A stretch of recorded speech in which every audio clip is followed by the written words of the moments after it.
funny thing, even stream elements ended up breaking today too. Oh, look at that.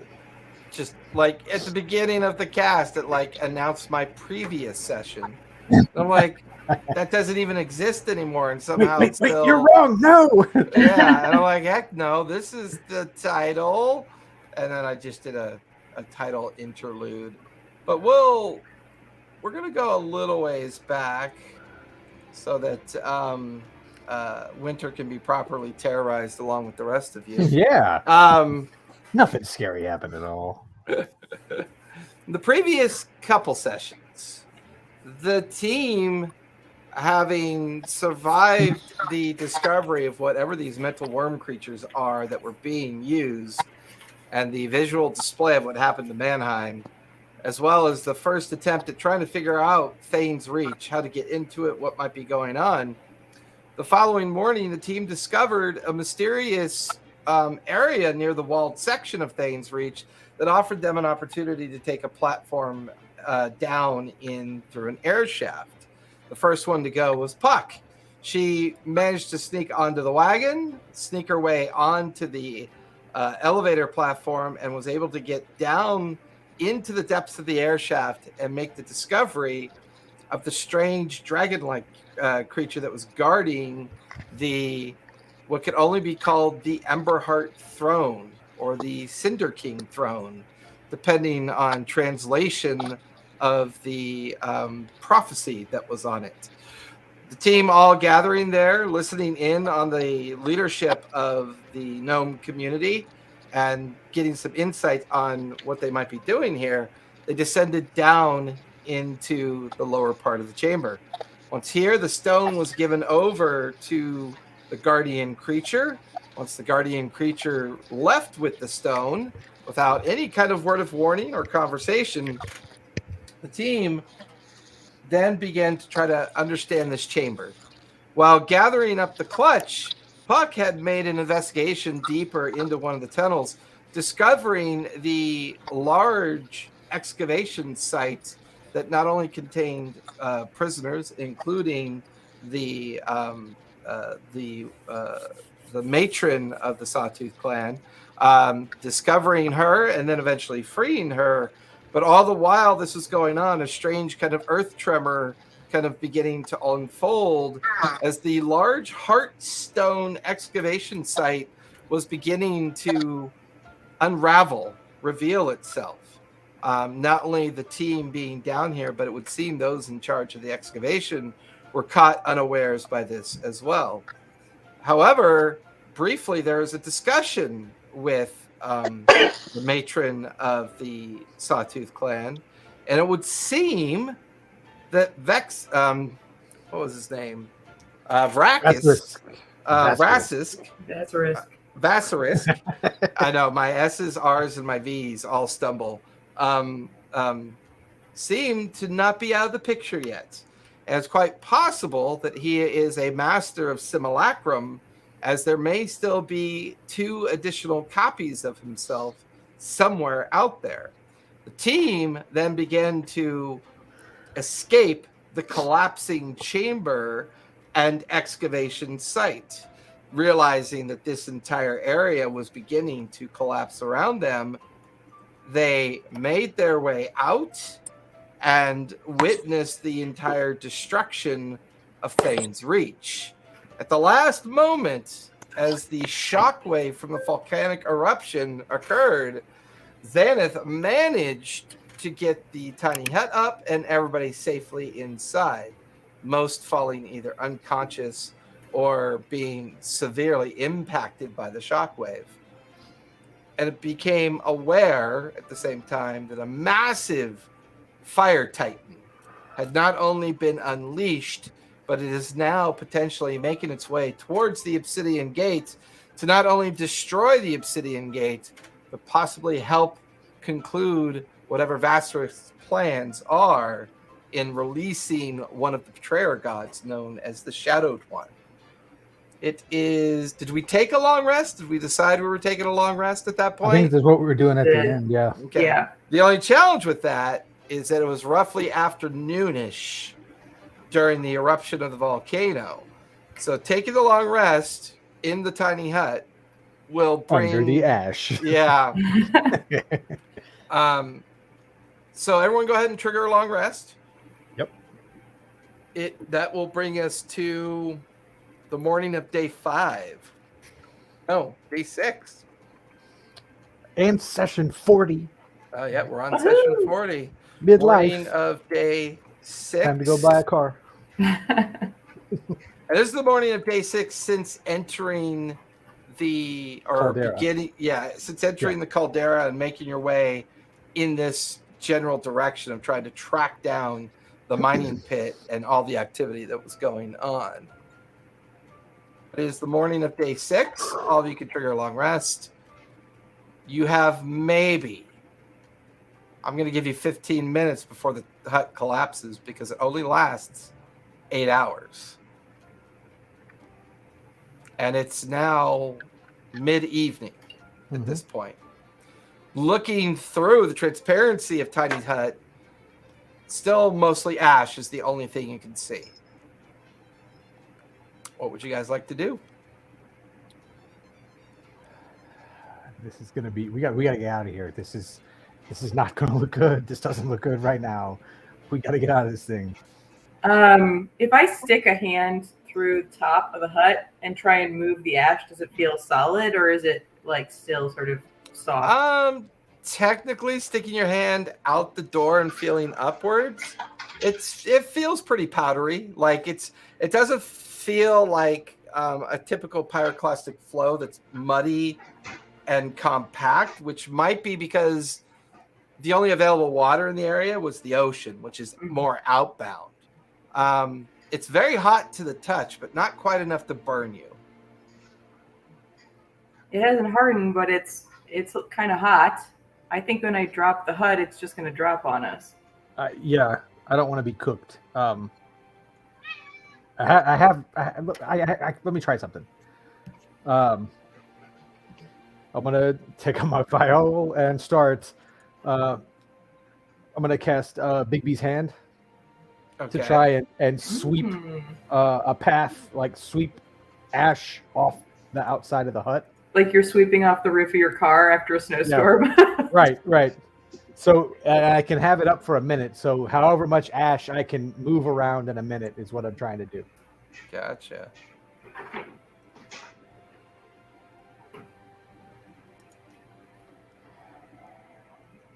So I start playing, and the big hand appears, and like I'm gonna push it off first, and then just start like swiping back and forth.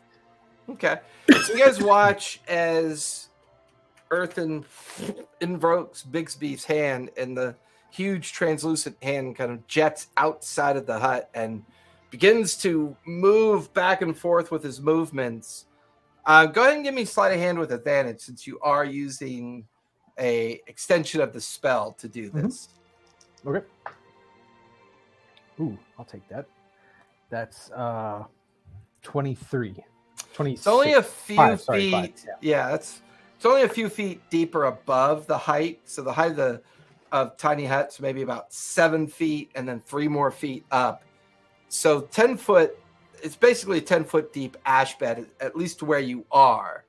And you guys are slowly watching the hand knock the ash away and away until the hand finally fades, but the entire area around the hut that it was able to impact is clear. So at least when the hut, just as you guys feel the hut kind of drop away, all of you are now in the middle of a clearing that's maybe about 20 feet in diameter, and then surrounded by a 10-foot wall of ash above you. And then like this like it's barely snowing, but it's actually ash that's still kind of falling from the sky.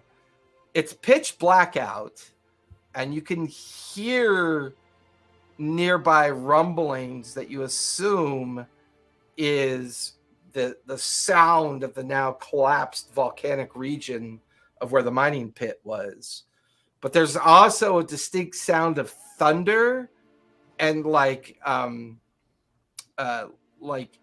boiling landscape that kind of arcs over the little bit of the sky that you can see, almost to the point where the lightning is just bright red as it just kind of arcs through the ash clouds that are still up in the sky.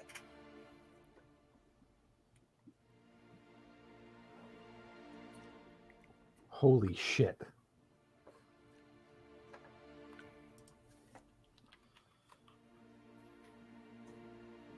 Holy shit. How? Holy shit.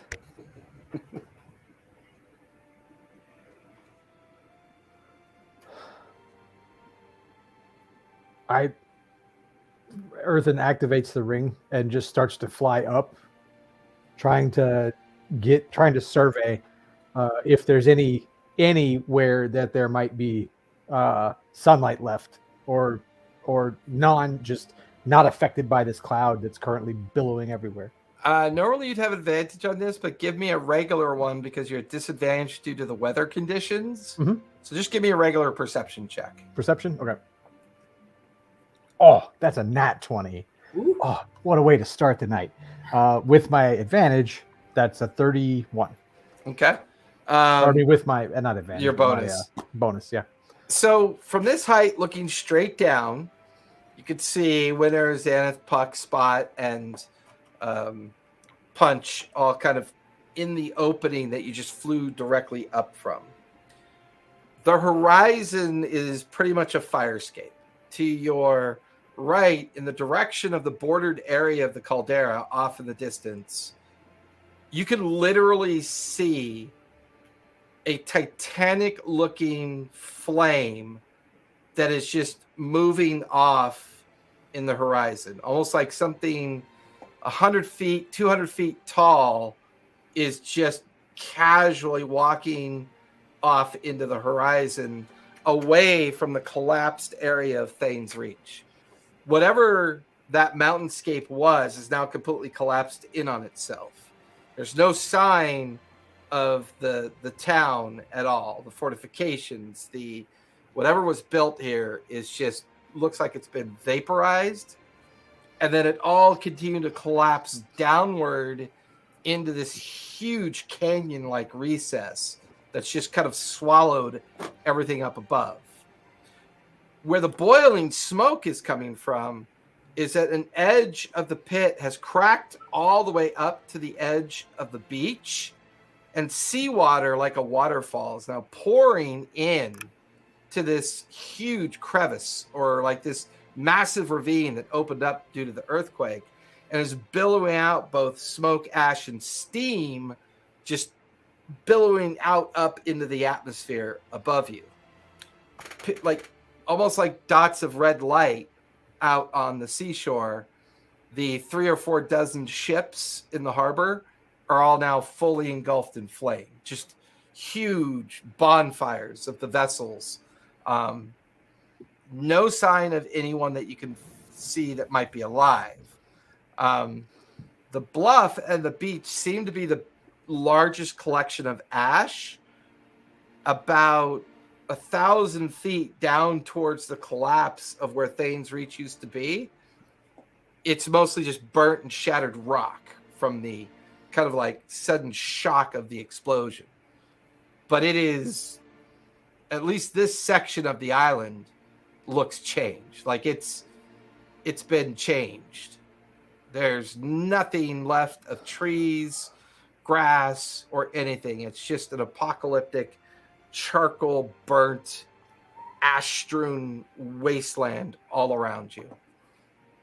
If I kind of have my bearings about me, can I look back towards where the jungle and everything should be? Yeah, it's mostly just burnt landscape now. Okay. You think it was in that direction, but looking around, it's hard to tell for sure what direction is what. As long as you're keeping where Thane's Reach used to be, it gives you a general idea where the edge of the caldera and the jungle landscape used to be, but it's all just gray ash. I'm going to drop back down and report kind of what I just looked at. Okay. Did we do this? There's nothing left. It's even the ships in the harbor are on fire. And then there's this giant moving fire thing. I guess it's a giant. It looks giant from where I was, moving that way. Is that what you saw? That sounds like what I saw. That sounds like the Cinder King. We didn't know. We didn't know. There was no way for us to know this would happen. It starts raining. And it's a hot rain.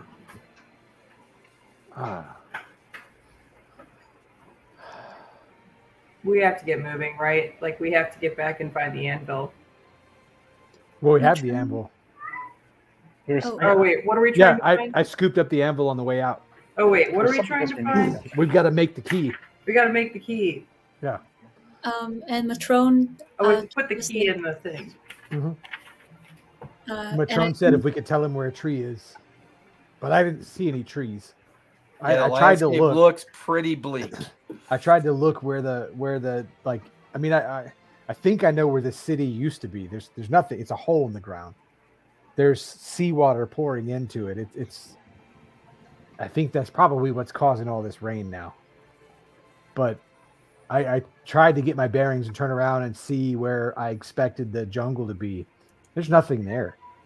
It's all on fire or black and charred.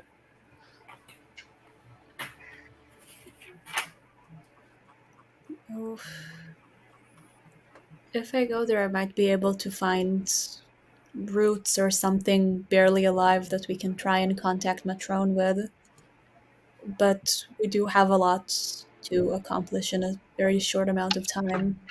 Tally, did you get a new internet service or router? Because you seem surprisingly stable and clear. It's the lighting. Oh, okay. And your audio is coming through really well, too. Really? Oh, wow. Okay, I'll remember that. I'm not in my usual place. You're not in your normal place? Yeah, my Wi-Fi is worse. Oh, interesting.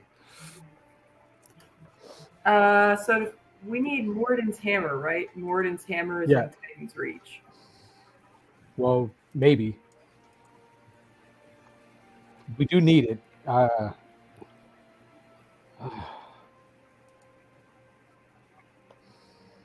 right. That's what it was.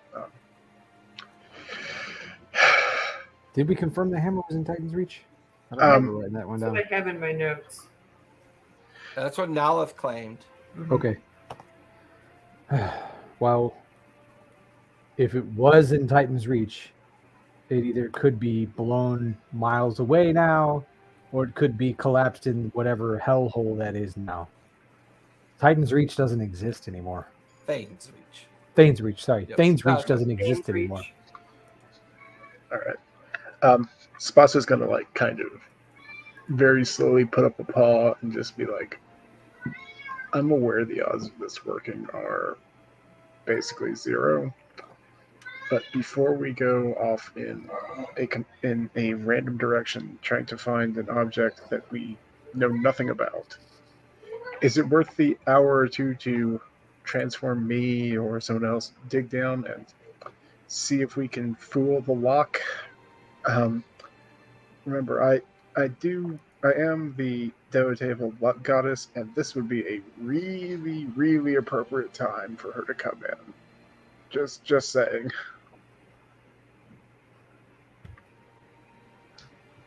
Well, if the hammer is in Titan's reach or Thane's reach, and the lock is in the same direction, right? I thought the lock was underground. It more got likely buried in buried that. down. Isn't that where the hammer is now as well? Potentially. Or in one of the vaults that were maintained by the gnomes. I can locate an object, but only from a short distance, What's short distance? like 300 feet, I think. Is it 1,000 feet. Well, that's not bad. Is it like a concentration? You have to concentrate on it, or is it just something that you can do it once and? It's concentration, but it lasts 10 minutes. Well, then we should probably get further down first. Yeah. If we're gonna do this. Are you still up in the air, or have you flown back down to? I came down to report to them like what we saw, what I saw. That's what, and it was Okay. just, it's all gone. There's nothing there. As the five of you stand there, wondering what to do next, Winter, I need you to make a charisma save, please. Oh, what? Okay.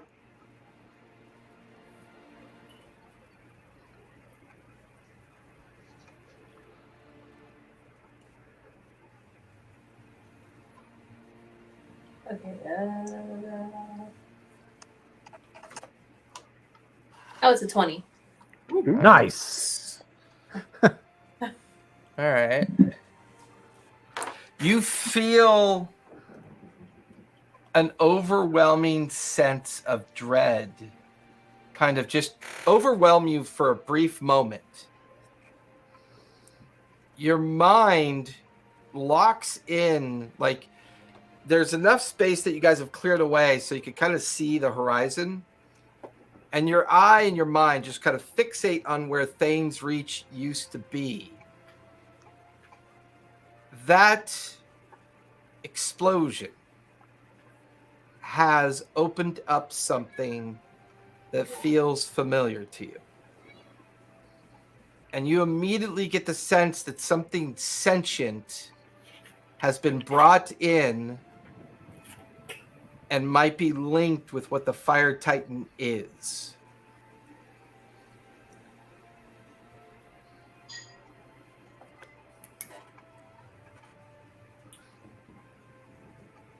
I don't know. I lost my train of thought listening. I listened to the whole thing and then didn't even know what to say after you. I mean, you can just tell everybody how you feel, you know, and let them know, or you can just keep it to yourself. It's up to you. I think I'm going to keep this one to myself because I don't really know how to react, if I'm being honest. That's fair. That's good RP right there. Would we notice a reaction? Just not with that 20. No, she's composed. Okay. Yeah, she's very composed, and that brief psychic burst that tried to overwhelm her didn't. So she's, as far as you can tell, she just seems to be concerned about the environment and waiting to see what the team decides to do. Yeah, because I don't know how to react. I'm thinking and nothing's coming. Love it. Would it be worth trying to go back to the mist if we can figure our direction towards the mist? Do you think it would be worth going back towards the mist and see if we can't find whoever that was trying to hold up the giant stone? I mean, he's the one that told us to deliver the thing to the guy, and then they just bolted, right? I mean, you see my distaste for divine beings now, right? We're freaking tools for those guys. I feel like a tool.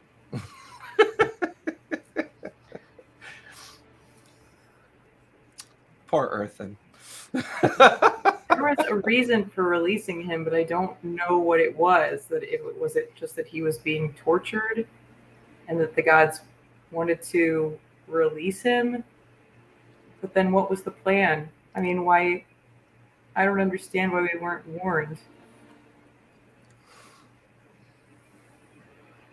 Can I do an insight check on Naleth as she's like listening to us talk? Sure. I think we've been tricked a lot, and I just kind of want to see if I can read her at all. Go for it. All right. It's a 3. Yeah, she's clearly lost in thought. Hard, almost impossible to read. She's staring off in the direction that the Sawtooth clan village would be. And I mean, it's very far from here, a good 6-day journey. But she's like staring off in that direction, watching the glow of the Fire Titan disappear over the horizon, like barely a dim light now, as it's moving, off into the caldera. she just hard to read.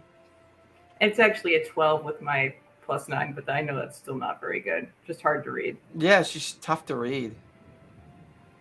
You get the feeling that her desperation of the situation caused her to at least give as much as you think she would know.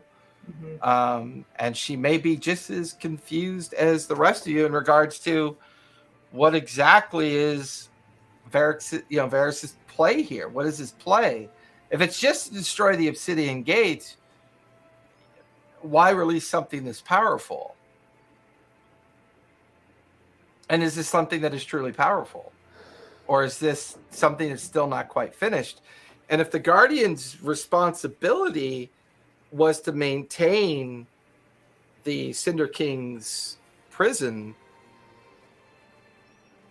why did he leave? And where did he go?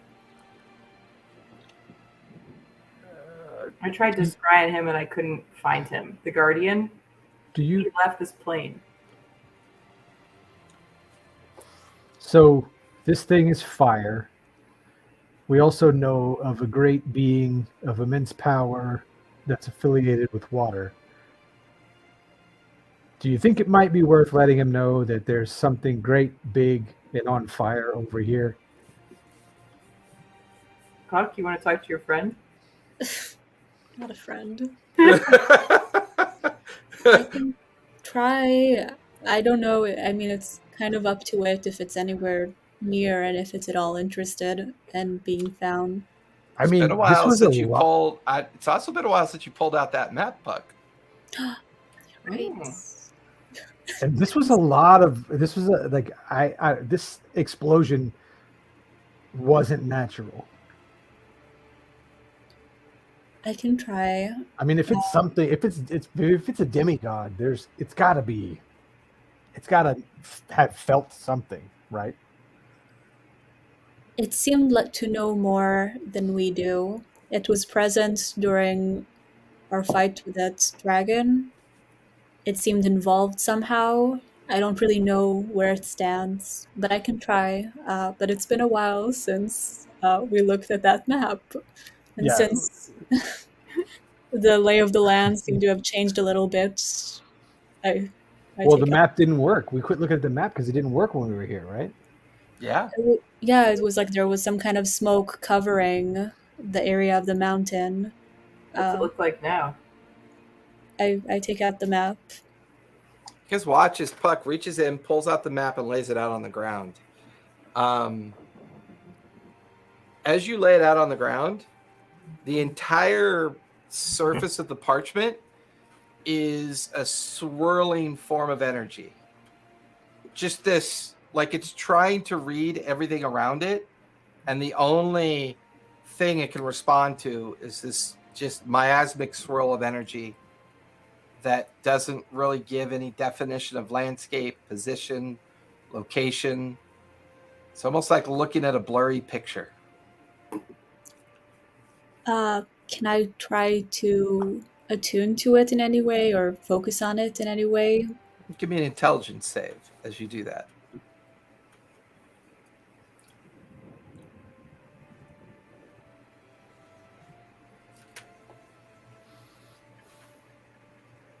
Nine.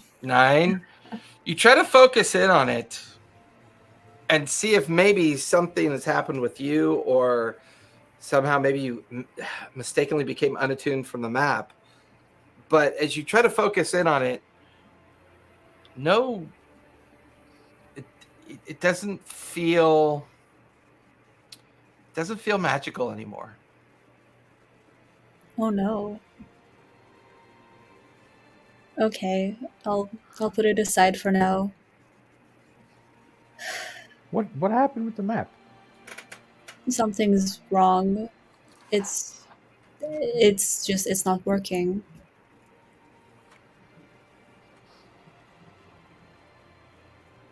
What the heck would cause that?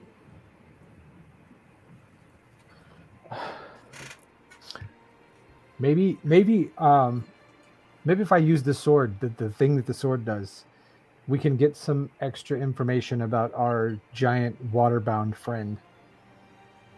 maybe not friend, the giant waterbound guy, to see if we can convince him, see if we can find something out about him to convince him to come here. I don't like the big giant fire thing, and I want to put it out as fast as I can. And I think that's the nearest source of something that seems possibly big enough to be able to do that, right? That sounds like a solid idea. I mean, it registered on the map as a island, right? When we were back on the boat, that seems so long ago. It almost it registered almost like a small, like a cyclonic hurricane. Yeah. With a small landmass in the middle of it. Well, I guess Draxelhaven or Draxelhaven's pet was our leading theory on its identity. I think Draxel Grix was his name, right? Draxelhaven was the city on his back, I think. Oh, you are or right. the supposed city on his back.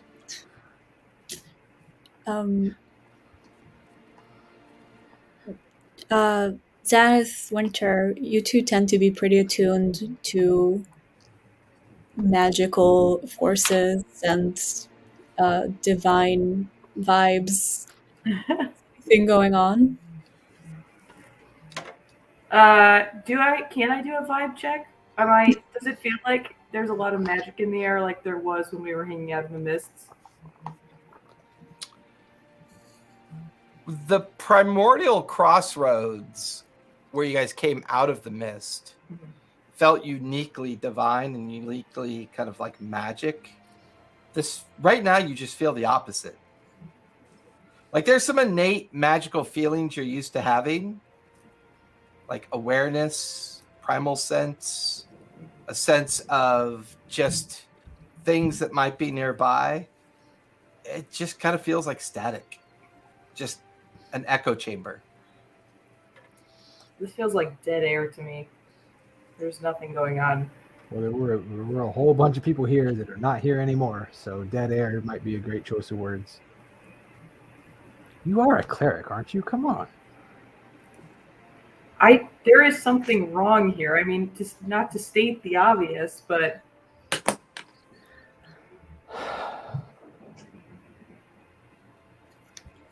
I can, if we want to pursue the hammer, I could commune with Helm and see if we can get some confirmation about where it is.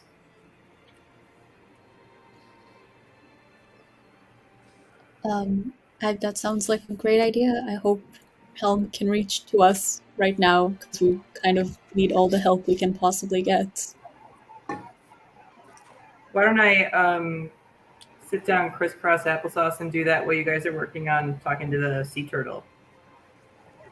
Okay, I'll try. If I die, I'm blaming all of you and the least of your worries. We accidentally let you die once. It won't happen again, okay? Spot will kill me before you die again, okay? I know you can't see it, but just flex my talons. Then I'm going to take the sword and try and use Legends lore on Draxelbrix. Okay. So I'll kind of, like, if I need to kneel down and put my forehead on the sword. While you're doing that, Earthen, and Xanath is beginning to attempt to communicate with Helm, what's everybody else doing with their time? Like, I think Spot's more in shock and kind of working on autopilot more than anything else. And like the only thing they can really think to do is to just try to restore some sense of normalcy. Is like, okay, there's people here. We're in a really terrible situation. Let's at least get some food in their bellies. So I'm gonna try.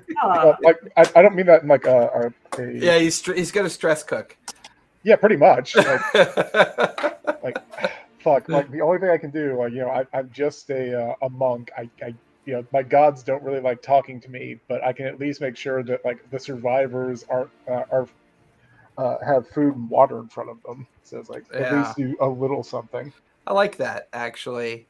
And I feel like you've been doing this enough that we've decided you've become proficient in cooking. We'll even say you have a field kit that you're kind of using as your main tool. And you begin to pull out some of those rare ingredients and spices and things that you've been acquiring slowly, equivalent to the advantages of the trail mix that you made. You have enough supplies on you to begin to kind of make almost like a porridge of sorts, but not like your traditional Oliver Twist porridge. This is like, screw it in a good way. Like like this before is before Oliver this Twist? is like Blue Bunny quality organic porridge, where you're taking like all these amazing kind of items that you've acquired up to this point, including some pretty rare exotic fruits that you gathered at the Sawtooth Village, and you're beginning to kind of like form this food prep, and spend the next 10-15 minutes kind of making a late evening meal for everybody else. You're a dex-based character, correct? Oh yeah, very much so. So now that you're proficient in cooking, we can now use your dex abilities versus your non-proficient proficient abilities. So go ahead and give me a sleight of hand for starters. I'm doing all this on laptop, so there it goes. Ooh, that is a 32. Nice. Go ahead and roll a d20 and then add your proficiency modifier to it. Okay. All right. That's not great. Proficiency modifier. What is that?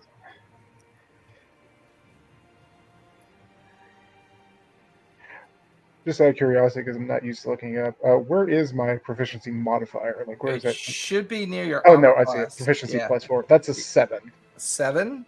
Yeah, I only rolled a 3. Without having a proper area to prep, it's a bit of a challenge. So instead of a d12, roll a d8, please. All right, d8.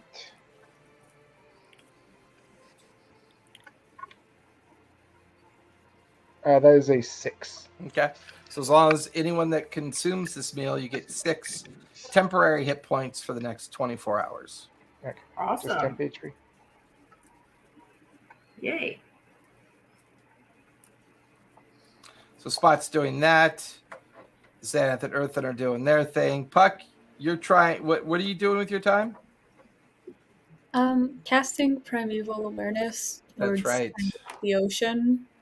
Oh, how many servings did that make? Enough for everyone to be able to use it for a day. Okay, cool. All right, I just wanted to make sure that. Okay, so I'll portion that out and. Yep. Yeah, line up my glasses already. Winter, what are you doing with your time? Can I try to see if I feel any? I don't know, like what I roll for that to try to see if I feel like anything ominous. I don't know that word. How to pronounce it? So for you, and there might be a play on this for Puck as well. The only other time you've ever felt this sense of dread, this sense of overwhelming concern, is you'd made a mistake during your travels one time. As an Elendil, you've always had access to the different Fey gates that allow you to travel to different places, as well as you visited the occasional celestial plane, as their direct link with Fey is pretty common. However, there was this time for you that you inadvertently made it to the Shadowfell by mistake. And you weren't really sure if it was a mistake of magic or a mistake of thought. But you ended up in a place called the Cinder Rock. This huge fractured mountainscape that was said to be the home of some pretty nefarious creatures of the Shadowfell. But when you had arrived there, it was strange. It was completely devoid of life. There was no sense or sight or any kind of view of any of these creatures that you've heard of that should live here. The only thing you remember seeing before you fled was a strange-looking individual near a pool of energy, and they seemed to be very much focused on that pool of energy. It was at that moment that the Fey Gate that you had traveled through had reopened behind you. And just as you stepped through it, that same sense that you had then is what you have now. Something has broken into the material plane that shouldn't be here. And your Fey ancestry and your Sylvan background, your Sylvan memory, your Sylvan emotion is beginning to feel very overwhelmed by this. There is something here that goes beyond cruel and anger and malicious intent. And you can feel its energy just beginning to emanate out from the collapsed region of Thane's Reach. Puck, it's at this moment that you cast out your primeval awareness. I need you to make an intelligence save, please. No. The intelligence is not great. Oh, okay. 17. 17. Earthen, as you focus on the sword, what are you're trying to understand Draxelgrix? The great I'm trying to beast? Well, my intent is to get more information on him to assist with Puck's reaching out to him to, if we can. She's not a very convincing person sometimes, but if we can convince him that, that's just fucked up, Holmes. Say it to her Fucked face. up. Whoa. Hey, coming from like the most persuasive guy on the team, I mean, I want to. Hey, To her face. when I hear that, I just kind of hear the tone of his voice, I'm assuming I'm just kind of bent over my cauldron. I just want to reach over, like not even look at me, either smack him in the back of the head with my offhand or my tail, whatever's closer. You feel a tail like smack you on the head, and you get that look from Spot like, manners. That is my crime friend you're thinking about. yes, you're great I've at been through crime. a You're lot terrible of at lying about it. I love the Nothing idea like being in the that middle of the apocalypse and having a family spat. I love the idea that Kurt was talking to the DM, but Spot could sense it and smack Earthen. And your mind, Earthen, is lost to you for a moment. You start thinking about this Draxelgrix and what it must mean. And the sword begins to reveal a story to you. It feels like the world is very young. And it is consumed in hurricanes and storms. For a brief moment, your mind is fixated on an area of ocean that is being obliterated by the largest hurricane you could ever imagine visualizing in your mind. And then a sudden shockwave of energy, almost similar to what you felt yesterday, only this is uniquely waterborne, expressive into the ocean. And when it happens, you're watching this fog and mist begin to form. And in your mind's eye, you're watching as a dozen shattered islands begin to appear and then immediately get veiled in a mysterious cloud bank.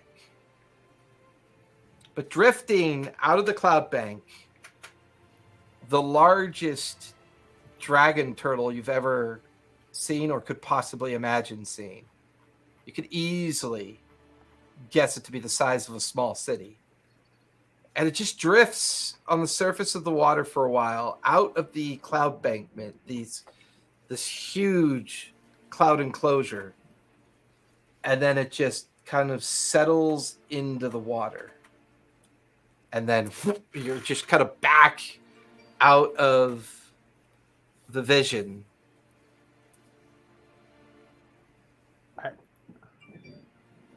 I think Draxelgrix is like that thing. That thing came out of the volcano because it's fire.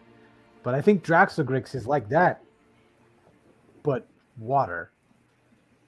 That it came. I had an experience when I used the sword. I had an experience, and it felt like what just happened here, but instead of fire consuming everything, it was like a burst of water. It splashed out, and then I saw 12 islands in the fog. I think I saw the formation of the teeth.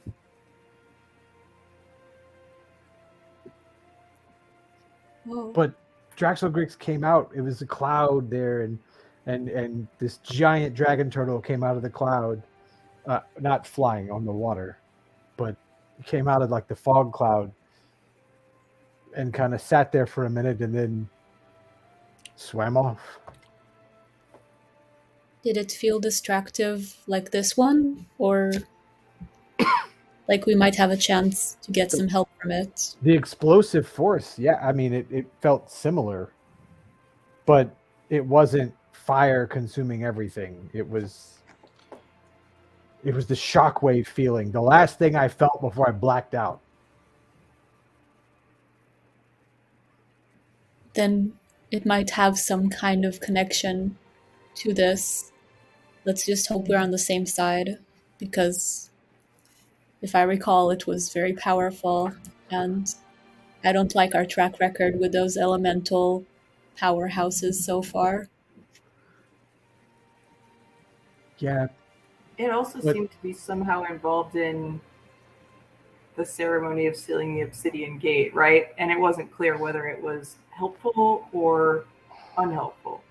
What was that? I feel like we read a prophecy somewhere, something when we were back on the ship and you had snuck into the captain's chambers. There was something in there about Draxelgrix, and something in there about him and the lighthouse and the and something. I thought it was fire. I think we need Draxelgrix here.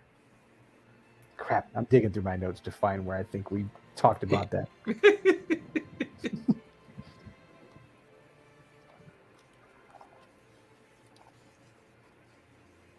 I know we talked about when we were looking at it was when we were still on the boat. We weren't even here at the island yet. We were still way back on the boat. Mm-hmm. And it was like something somebody read in one of the books in the room. But remember, Alexander had that painting of the lighthouse, the cursed lighthouse that turned these guys into the things they are, and all that stuff. And there was something about Draxelgrix, and then something with this living under this mountain. Creation of the old Lucidian? Maybe. I did not take good notes back then. I'm sorry. I'm digging back through it. That's no more Excel. I got to go back further than that. Shell Island, ancient civilization, creation of the old Lucidian, Draxel. That's part of it, because Draxelgrix is the guy.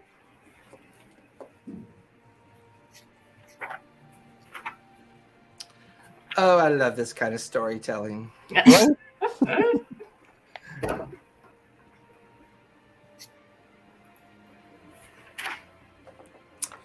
One of the key components of what you guys have experienced up to this point, both in the primordial vision of the crossroads, recently in the mist, the sudden sundering of a possible elemental gate, whether or not Winter shares that, she still hasn't figured that out yet.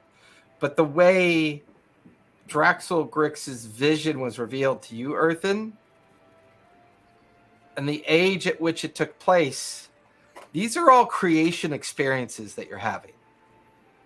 These are all points of creation that are happening either through visions of the past or what's just recently happened within the caverns below and the great mining site below Thane's Reach.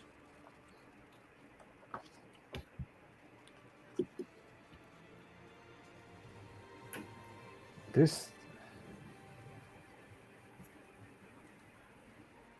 are we in the midst of another creation myth? God, I hope not.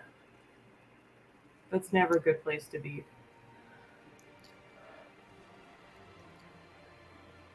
I Well, think we are. this island we know is a center of many different planes. The fact that there are at least two, terrifying creatures, sealed here, fire plane, fae plane, wherever the Cinder King is from. We know this is a convergence point.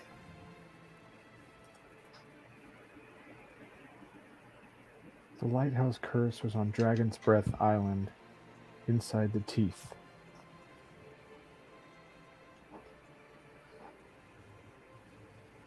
Man. Oh. Maybe Helm's got some extra guidance for us here. Well, we still haven't tried to talk to Drexelgrix yet either. Yeah. Damn. Puck, you don't let on at first, but your primeval awareness doesn't seem to work. Oh. Like you're trying to sense things, and it's a vacuum. It's just an empty space in your mind. Where normally you could pick up on these sensory feelings, it's not there. This place is dead. I can't reach anything. What is I that? don't know. You can't reach you can't sense anything? Nothing is coming up. I don't know if it's something wrong with me, my map, everything, or something about this place, but every time I try to reach out and use my usual sensory, it's silence. Is it because we're not near any water? I mean, everything's all fire and burn and ash around us. The ocean still is only a few hundred feet away from you. You're up on the bluffs. Yeah. Shit. I'm gonna try and make myself useful and look for some trees from Atron, because I don't know what I can do.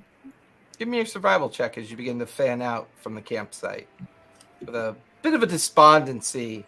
Are we just climbing up the ash? Well, it moves and shifts out of the way pretty good. Yeah. I would imagine, though, if you're going to continue to try your commune, Xanath, at some point you're going to have to settle down, and focus on your commune. Yeah, I'm going to sit in the pit. Okay. I got a 25. For you, Puck, it seems that the bluff is where all the ash is collected, and you and Punch are able to push through it up until the easement of the bluff would normally run down in the direction of the roadway, and here the ash isn't as thick. It's for you, it's chest high, because your tiny form, you're pushing through it and moving everything around. The jungle scape is nowhere to be seen, at least not near the edge of the caldera.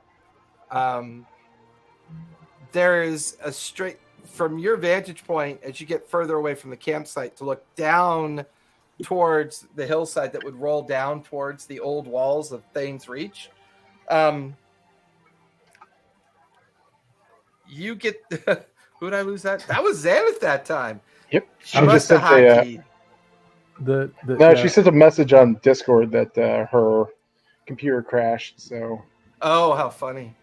Yeah, the IT bugs are. The IT bugs are out in force today. I was going to make the joke about that being tied to her communing with Helm. Her god snatches so her hard, you went extra planar. So, Puck, as you sit there with Punch, you're kind of absent-mindedly scrunching his ears and kind of looking down. To your left, is this whole new canyon-like area that's come into existence where the ocean water is like pouring down into it like a waterfall, and it's causing this huge ejection of steam clouds that are mixing with the smoke clouds of the volcanic eruption. And that's where the storm and rain are coming from. That's when the rain is hot, but not painful to the touch. And it has a very salty kind of taste to it, which tells you it's definitely ocean water that's kind of like vaporizing up in the air and then turning to rain droplets as it falls back down. The horizon of the caldera to your right is the fractured kind of rise of it boiling over with smoke and the occasional red lightning kind of coursing through it. The collapse of Things Reach has created this just huge canyon.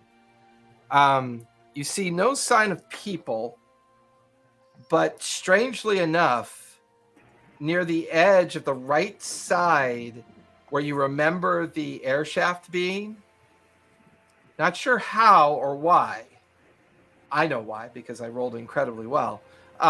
There is one tree standing, a single tree that just it's strange because it's kind of like, you know, those apocalyptic landscapes that you see, but something wearing a really bright Hawaiian t-shirt off in the distance, you know, just kind of standing awkwardly out in like a very drab and rundown landscape.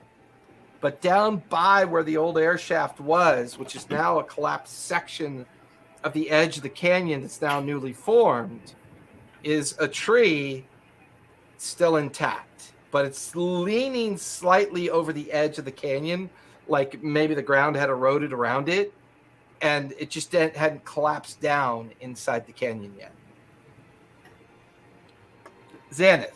I feel like that description of the tree was a description of our party, though. Bright, colorful guys in the middle of an apocalyptic landscape. So Xaneth, your commune. Yes. What questions are you reaching out with? So I think I will sit down and set up my shield and my little symbols of helm.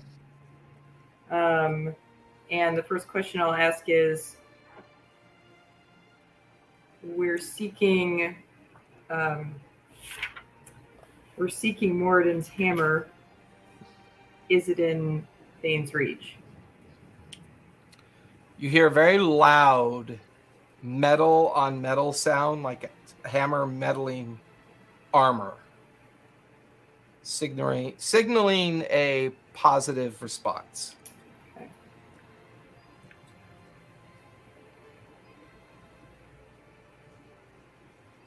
Second question, I think,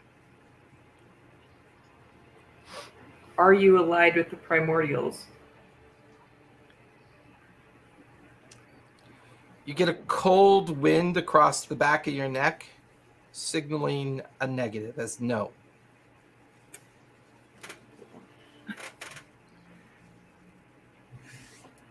Are you allied with Cord?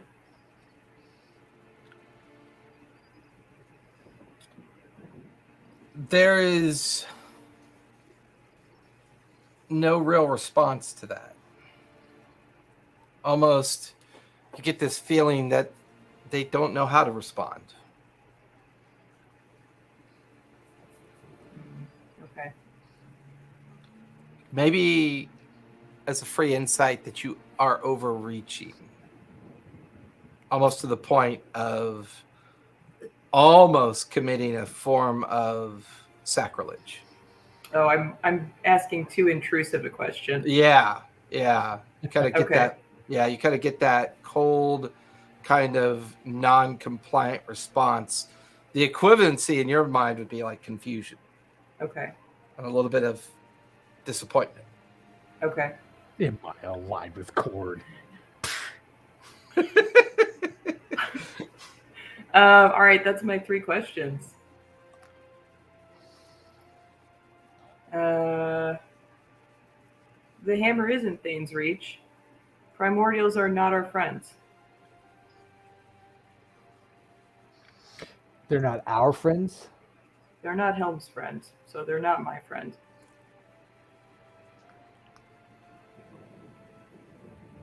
I don't think I'm Helm's friend. You're not I'm Helm's your friend. I don't think I'm Helm's friend. Just smack him in the back of the head with my If Helm tail was again. trying to Not shoot me helping. down, I would be here trying to stop it, okay? Helm's purpose has always been protection against the dark, against forces intending to do harm. He's a protector of, of women and of children. I know you have your issues with the gods, but I do trust his purpose.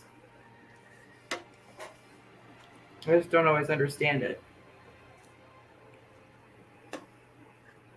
You used to get lost in thought, like you were having conversations with somebody or something. But you haven't done that for a long time. My helmet's been pretty quiet. Since we were off the boat almost. I've heard a voice from time to time, but it has not spoken to me very much lately.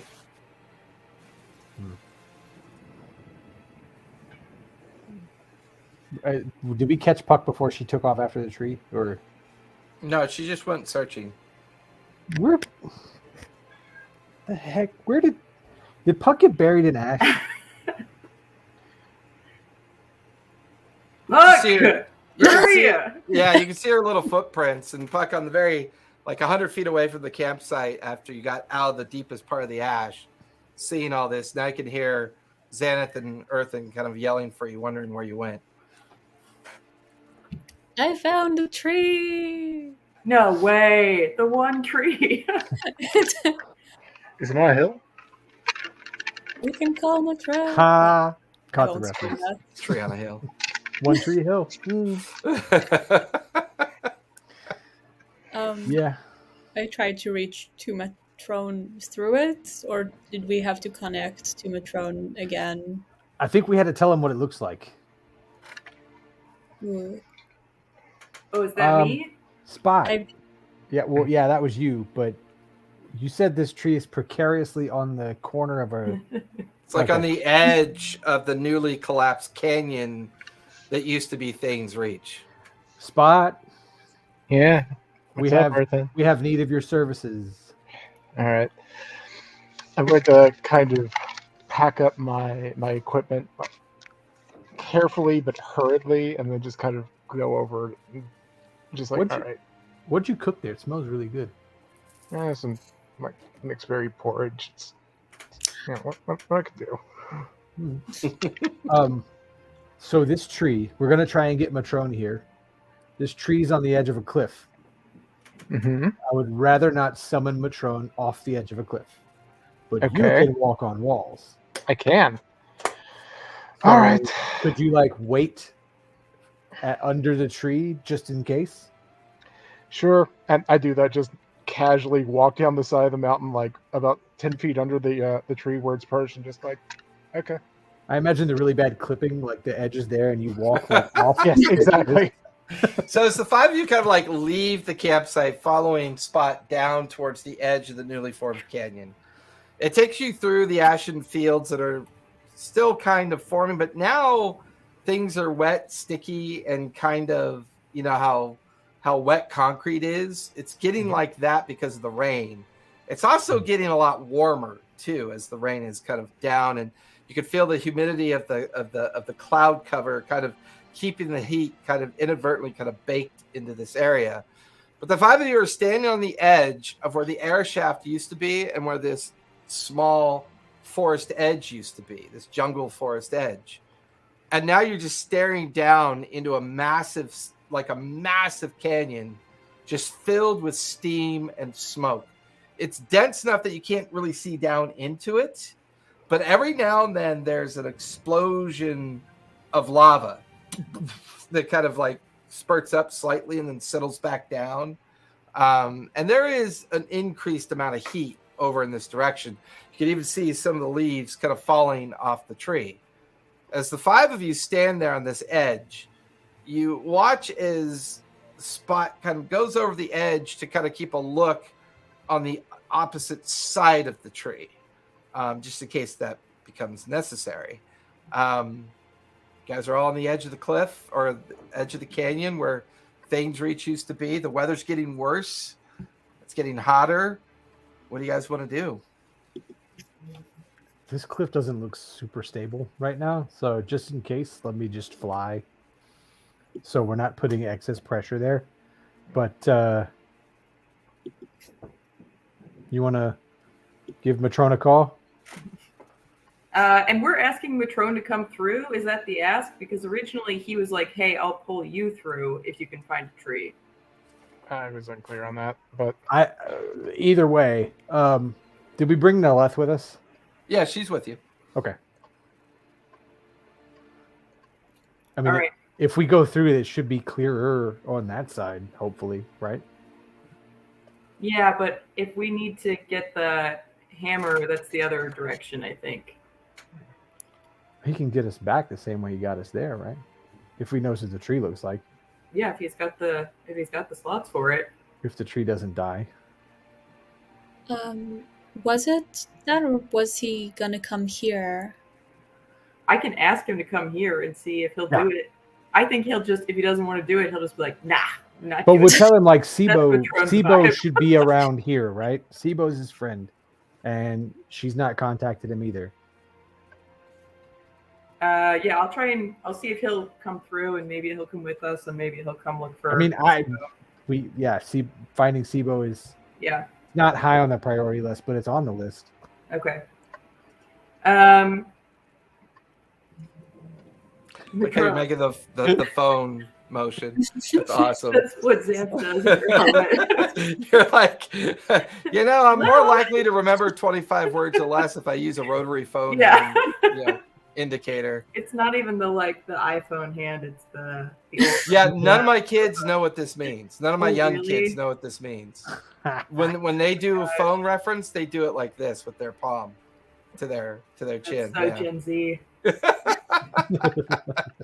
All right. Matrone found a tree hanging off edge of cliff, wiry, colorful. Please come through. We need your help finding Sibo. We'll discuss once here. All right. Not the best description you could give me, but that's okay. I'll do what I can. Be there momentarily. You might want to stand back. It requires a little bit of space for what I'm about to do. But All right, stand back. Stand back, guys. And then the last word kind of like cuts off. There's a moment when there's a sudden flash of green energy emanating from the trunk of the tree, and the trunk of the tree actually splits open. Holy shit. You watch as Matrone steps out of it, and then it seals shut. Luckily, it allowed him to step out onto the cliffside. He kind of looks over. Well, now that's a cliff. Hey, what you doing down there, sport? Don't you want to be up here with the rest of us? Well, we didn't know which direction you were going to walk out of. We don't know how that spell works. I'm back up. So I just trees always point west. You can always count on that. I'm a monk. I don't know tree things. I'm an obligate carnivore. Remember, he totally doesn't himself know up tree over things. the edge of the He tried cliff. to talk to a tree and it tried to eat him. Is Puck just nodding knowingly when he says the trees always point west? Yeah. Of course. Yeah, no. Duh. Well, now that I see this, kind of explains where all the smoke's coming from, huh? Holy, you can see this all the way back down in Gnomework. Has it reached the Underdwell? Not exactly the Underdwell, but we've heard reports that smoke can be seen from up in the city proper. The Underdwell is already pretty naturally dark. The smoke itself hasn't quite reached it, but you can see the great smoke column from up in the upper tiers, especially up in the wards, up in the trees. People seem to be panicking a bit up there. A lot of ships leaving all of a sudden. That's not a bad idea. All the ships here are on fire. Oh, I See, you have a familiar friend with you. You watch as Nolith kind of nods towards Matrone. Oh, So, glad you guys know each other. Which one of you all fucked up? If you had to take a guess. Oh, I'd guess Earthen for sure. But mostly because, I've had some interesting religious conversations with them. I can't help it. If anyone's going to piss off the gods, it's going to be a bard, for sure. Gods and dragons. It's always the same thing with them. Hey, the dragon, I don't think he was mad. Oh, no, I'm profiling your friend. Just always assume bards are bad. No offense. I may have a revolution under my belt. Matrone, we're on a bit of a tight time schedule here. Okay. Not really sure how I can help you. Other than the fact I can get all of you back to Nomex if you want to come back to the Underdwell. Were you able to get in contact with Sibo? No. I'm just kind of assuming she might have been caught up in this explosion. She might be dead. If she was on the other side of the caldera, she might be okay. I don't know. But I haven't really been able to get through to her. Where was the last place we saw her? We saw her next to the Fire People ceremony, right? When we scried. She was on the edge of the volcano because she was within sight of Mason, who was looking down into the volcano. But not the mining pit, though. No, like the actual volcano. But the volcano was a lot farther away than where we are, right? Right. If I remember the map right, we were at the north. She was over at Lava Worm Reach, is where she was. Yes, she's likely, maybe was not affected by this.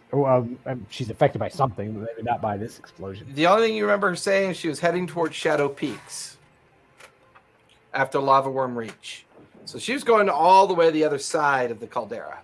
Yeah. But we think she was at Lava Worm Reach when she talked to us last? Possibly, yeah. Okay. When she stopped talking to us. Yeah. Well, I don't really know for sure if she's still alive or not, but if she's at Lava Worm Reach, I can assume that she was far enough away from this to not have been affected by it. I still don't understand why she's not responding.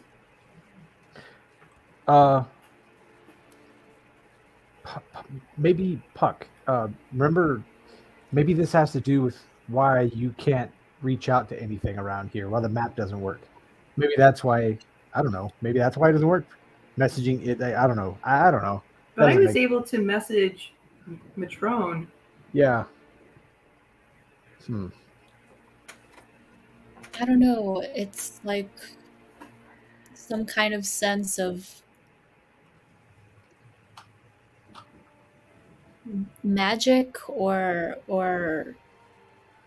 the usual spiritual connection that I have seem to be not working. And it could just be that I'm off, but I think something's going on, and it seems like something bad is coming in soon too. You watch as Matrone comes over to Puck, cracks his knuckles, and this little mouse folk kind of looks at Puck with a little bit of concern, tilts his head. Well, your magic's a bit more like nature, isn't it, Puck? That's kind of where you get your magic from. Yeah. Well, let's see how nature's doing. And you watch as Matrone jams his hands into the ground and his eyes warg out as he begins to speak with nature. And his echoey cadence goes out and out and out, and it kind of warps back out. That's really strange. I'm not saying that everything's dead here, but it's certainly almost as if something is blocking my ability to speak with nature. It's something about this area specific. I think that's what the problem is. I don't think it's your affinity for your primeval awareness, Puck. I think it's something else affecting the area specific. Oh no. A natural force?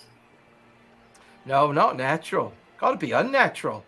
The only other time I've ever known for this to happen is when gateways get open that can't be closed. Well, some things seem to have walked through. Oh, you're sure that it walked through? Did you see it actually stepped through. Well, we No. were busy getting almost killed. Well, I mean, there's things to be busy about, but almost getting killed, not a good idea. Drinking's better for you than dying. Just saying. That I agree. Winter, you are awfully quiet right now. I mean, you're normally pretty quiet, but Sorry. I'm really shining right now because I decided to do like an oil treatment right 10 minutes before I did this game. So my I didn't think that through. I really didn't. So It was great.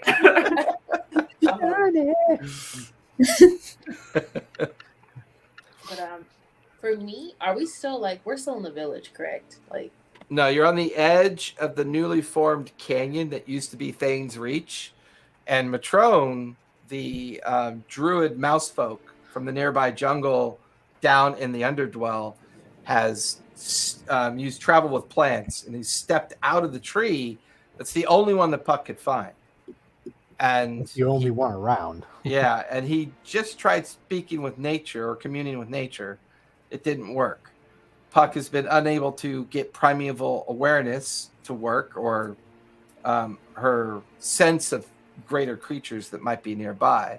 Her map is distorted and blurry, like it's unable to immediately reveal what's going on in this specific area. okay, well, I don't know why I wrote village by the cliff in my notes, but I'm just gonna where the village used to be. Yeah, it used to be. Before it got vaporized. Could I see? I just realized something. Could I see if the bow might have picked up on anything? I totally forgot about that. It would take a few moments for you to commune with the bow to see if its sentient nature picked up on anything. Give me a persuasion check.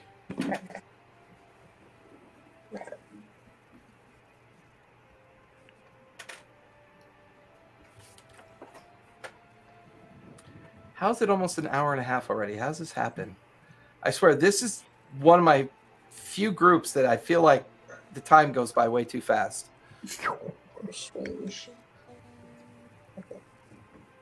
I mean, I'm 2 pages of notes in. So. Yeah, we do a lot of mining for lore. You do. Maybe that's what it is.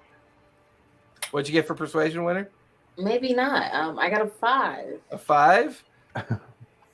Yeah, you don't get a sense of connection. Just that from time to time, that sense of something else is here. There's a presence here that you've only ever felt one time before, and you're feeling it again.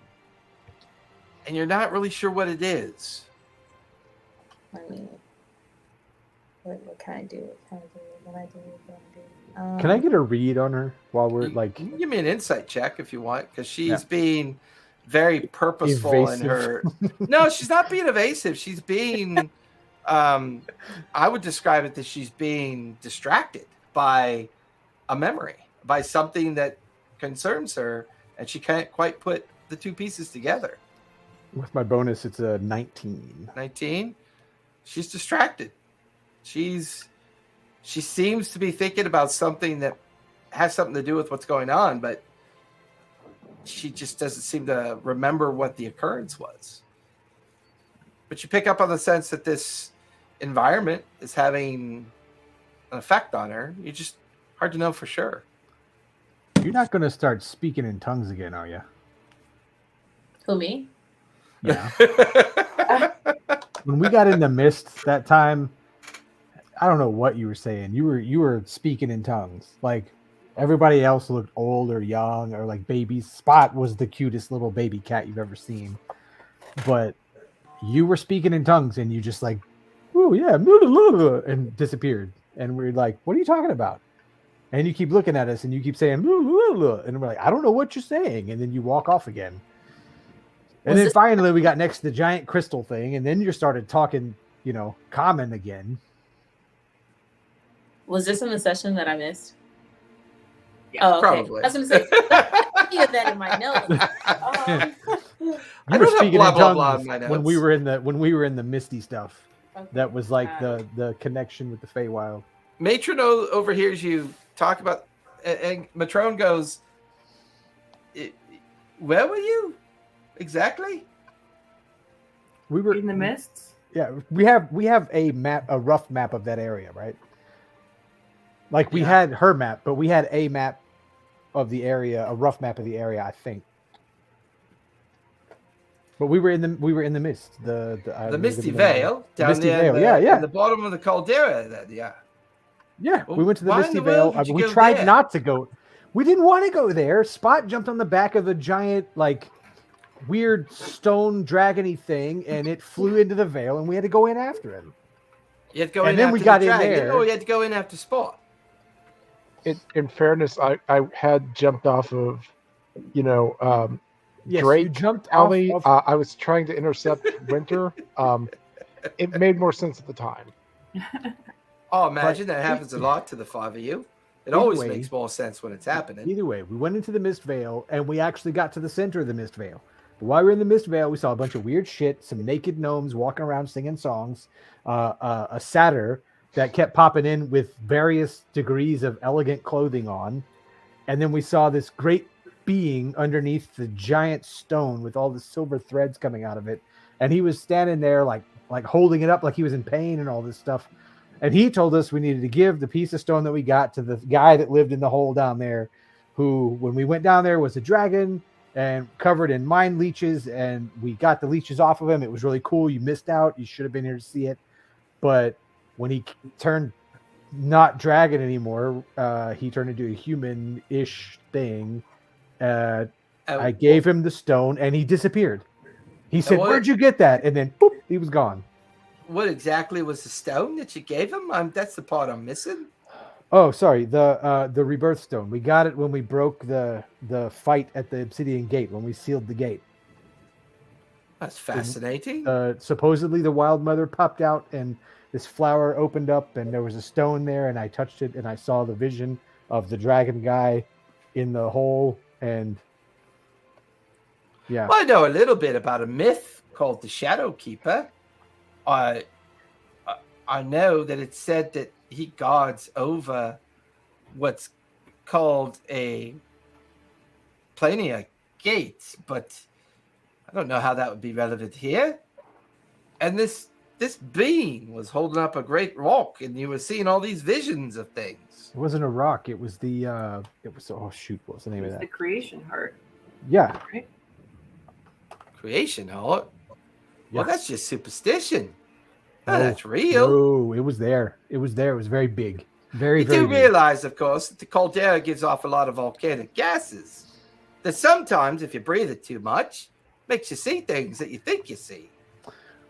Would you like to journey back there with us? I'm more than happy to go No, and try I and don't. talk to that big guy again. Huffing Because he volcanic was- gases is both illegal in most areas, and you probably really shouldn't do it due to your mental health. Are you trying to tell me this is illegal in Gnomeworks, the place where everything is legal? Let's sell giant war machines to people that Well, are I mean, illegal to buy. I'm mostly just suggesting that maybe you shouldn't breathe volcanic gases. Not much of a choice in a volcano. Matron, you question. could not go in. I'm just saying, you could stay out. Was the Shadow Keeper called Erebos? Does that name mean anything to you? Erebos is one of the many myth names that's given to it. I think the Erebos name is the human myth. Okay. there's- Erebos is who we met.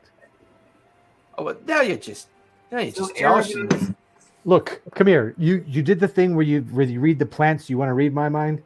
I'll open it up to you. Yeah, I really don't want to touch your brain. I'm sorry, Puck. You said you had something for me. Oh, well, our questionable experiences aside, it was real, and we are under a very bad deadline. If you recall, when I died, there was a sense of something inside the mountain that I was sacrificed to. Yes, I think I you remember might- that conversation.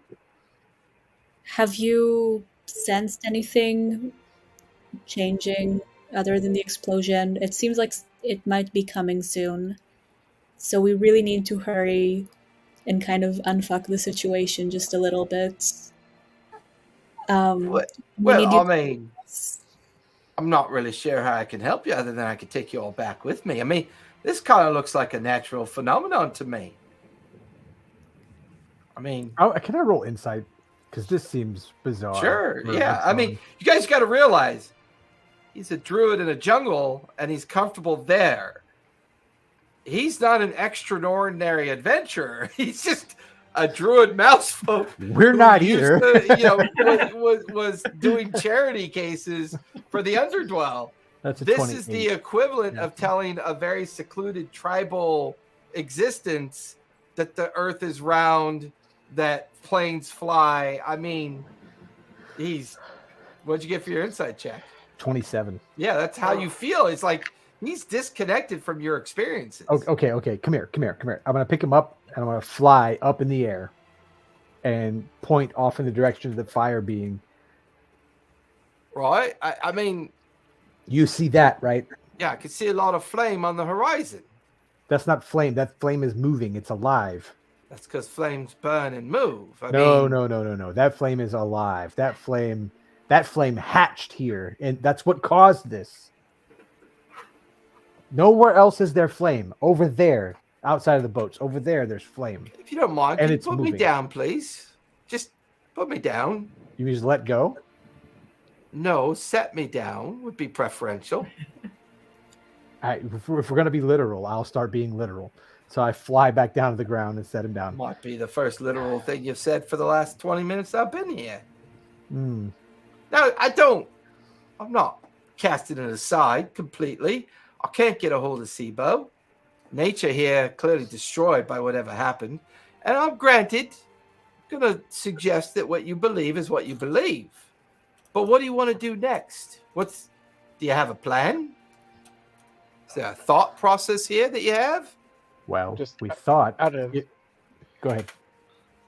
Out of curiosity, because I don't remember if we tried last time. Has anyone tried to contact Caliban recently? The Denver gnome?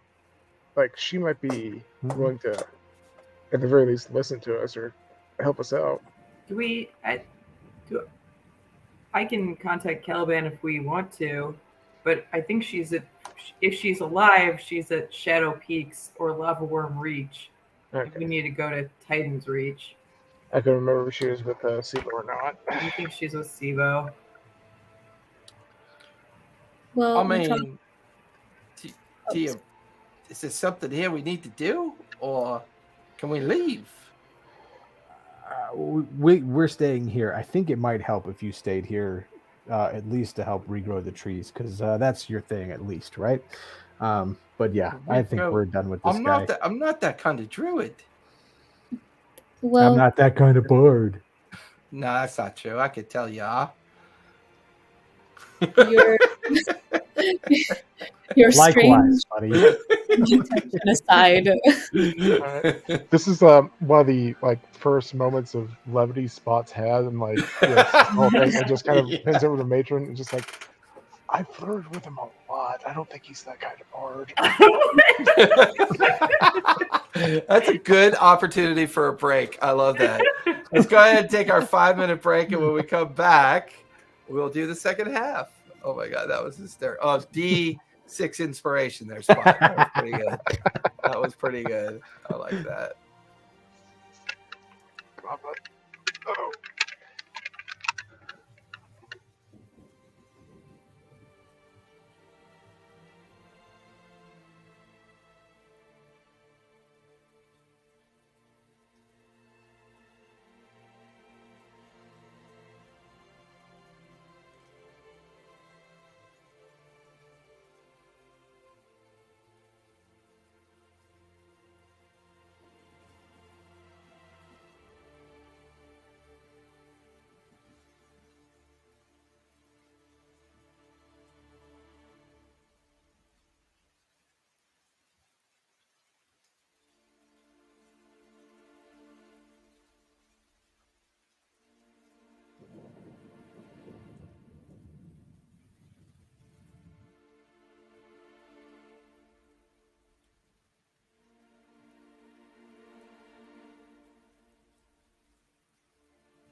All right.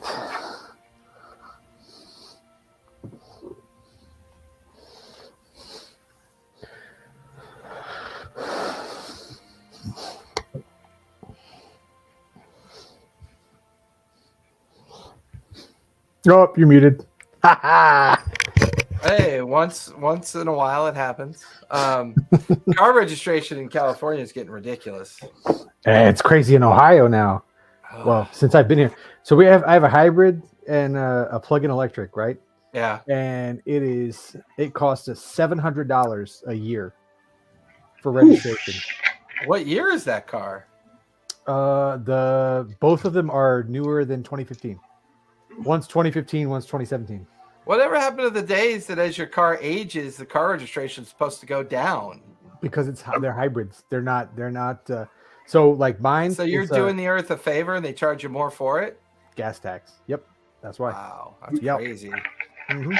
So mine is $450 or $500, and my wife's car is $250. Regular is like $30. Like gas cars is $30. Well, there's so few people driving in California now. They're thinking of dropping the cost of registration to like just a $5. Killing me. They're thinking of dropping registration to like a $5 fee just to keep the tag on your car, and then you record your mileage, and then they're going to charge you by mileage. Oh, there's the new puppers! Oh, they're so cute! Oh, it's so adorable. I moved her bed over here because she was like, I was like, she sat. I sent the picture last week where she was sitting across the room from me, right? I put the bed over here now, and she came over and sat down now. Oh, she's so cute. Does she just want to sit next to you all day? Mm-hmm. Oh, it's adorable. Sit next to me or pee on the couch. Or pee on the couch, because that's it's what one of those do. like it's the excited kind of pee though. So it's like, I know it's not on purpose, but come on, man. She's a baby. Yeah, she's about 5.5 months. So. Oh. All right. Let's just say for a moment that you're telling the truth about everything that's been going on. Mm-hmm. So, plan, go down there, maybe find this hammer, figure it out from there. I'm gonna like slide the edge of the anvil out of the bag of holding just to show him that it's. What the fuck is that? Yeah. Have you tried identifying it? It's the Truthkeeper anvil. Yes, I have identified it. You see Well, what the hell is the Truthkeeper anvil doing here? It was who had it? It was on the boats that Vassarisk had. He was trying to bring them here. That's why we need to find Moradin's hammer. What? I guess that's coming from a long way. Yeah. Truthkeeper's organization, both up in Vasselheim and Nicodranus, I think. Do you even know what they do? Do you understand who they are? If what I remembered was correct, and I dig through my notes a bit, maybe. Oh crap! How many? That was a lot of sessions ago. It's all right. It's not that important. I mean, essentially, their job is to identify relics and either choose to keep them safely tucked away or destroy them. Yep. Well, this anvil has a special slot to make a key on top of it, if you can see that. And as we did some searching and thinking, we found what we think is the keyhole for this key. Right. Well, down there in the fiery pit of that canyon. No, it wasn't a fiery pit when we found it. No, I could put one and one together. I get that part, but it was a black stone chair with elemental fire writing all around it that had this great long prophecy, and this was the prophecy written on the chair, and I'll just recite the prophecy to him. And from that prophecy, there was some rumbling happened after that. We saved the lizard eggs, by the way. Well, we just don't know where to take them now. There was another stone obelisk, like a broken obelisk on the other side that had a keyhole in it. Was going to try and destroy the lighting up stone chair thing, but that didn't work. I missed. But we had to escape because everything was going to blow up. And then we got to the surface and boom, we almost died. And then we called you. Well, I'm a little familiar with the myth of the Cinder King. It's said to be a beast of flame. And he kind of looks over his shoulder off in the horizon where Earthen originally like pointed it out. And then, so is it, I don't really think it was you lot that set this thing free, is it? If the whole tale about Erebos being the guardian, preventing all this from happening is true, we helped it. Did you also fill him in on the excavation site, the collapse of the heart chamber? As I was talking about, on the part about like, yeah, we tried to destroy the thing and then stuff started erupting down there, I would have said that as part of it, yeah. Well, I think these gnomes might have gone a bit too far, eh? Got into something they couldn't control. I think Erebos, or whatever it is that you gave the stone to, is supposed to guard something else down there. Oh. The way you describe the obelisk and the throne and the chamber, it sounds a lot like a teleportation chamber to me. Don't know if you lot have ever seen one, but I've been to a couple of them. The one in Rexentrum, at the Wanderman Assembly, they're great spires. They have these chambers. They're almost always affixed with an anchor point or an object that they can focus on. Now, if this Erebos was designed to keep things, well, secure, maybe his real duty was to prevent somebody from using that chamber. And what was ever in that hot monolithic thing that the gnomes discovered weakened and something came out. But you also mentioned something about a fire giant ceremony as well.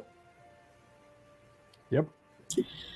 The fire giant thing came from this like egg thing that came out of. You want to tell them about that one?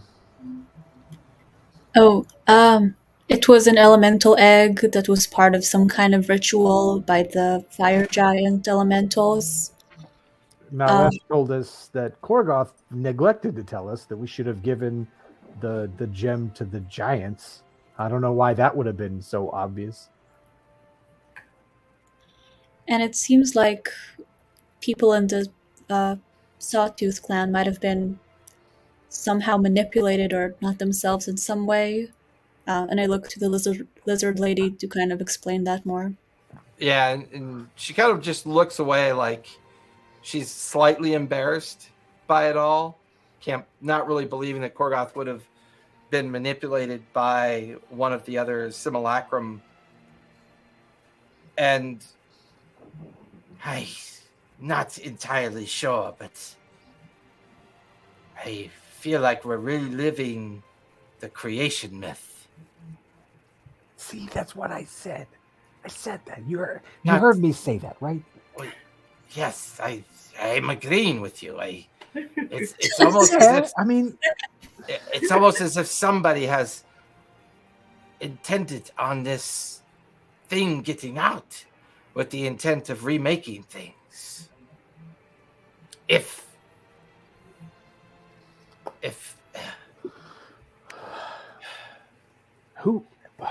he's successful at this, if Praxis is successful at this, I don't know if you can stop a god at play with a titan. If the intent of Varius's release of the Titan is to destroy the Obsidian Gate and release the Shadow God, these two things are the very core of creation myth. Before the primordials ascended to the prime material plane and made Exandria what it is, what made the period of post-founding, what brought the elven children and the dwarves to the humans on Exandria, is the gods' destruction of the Titans. But there's always been the theory, the myth. What would happen if a god ever figured out how to subjugate the Titan, bend it to its will? What would it do then?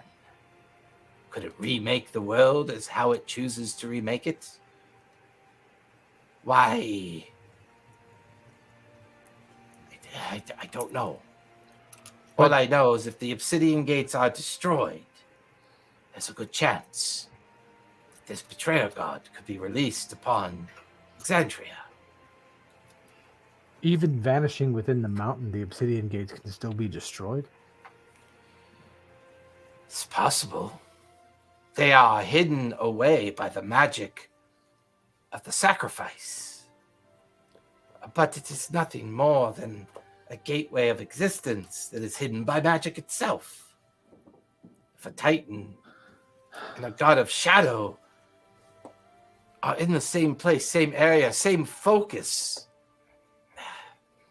the other possibility that I've been pondering since we've had this conversation, what if everybody's wrong? What if the obsidian gate can't be destroyed? And in his madness, he's unleashed a fire titan on the world. What if he's inadvertently sealed all of our doom, including his own, with what he's done?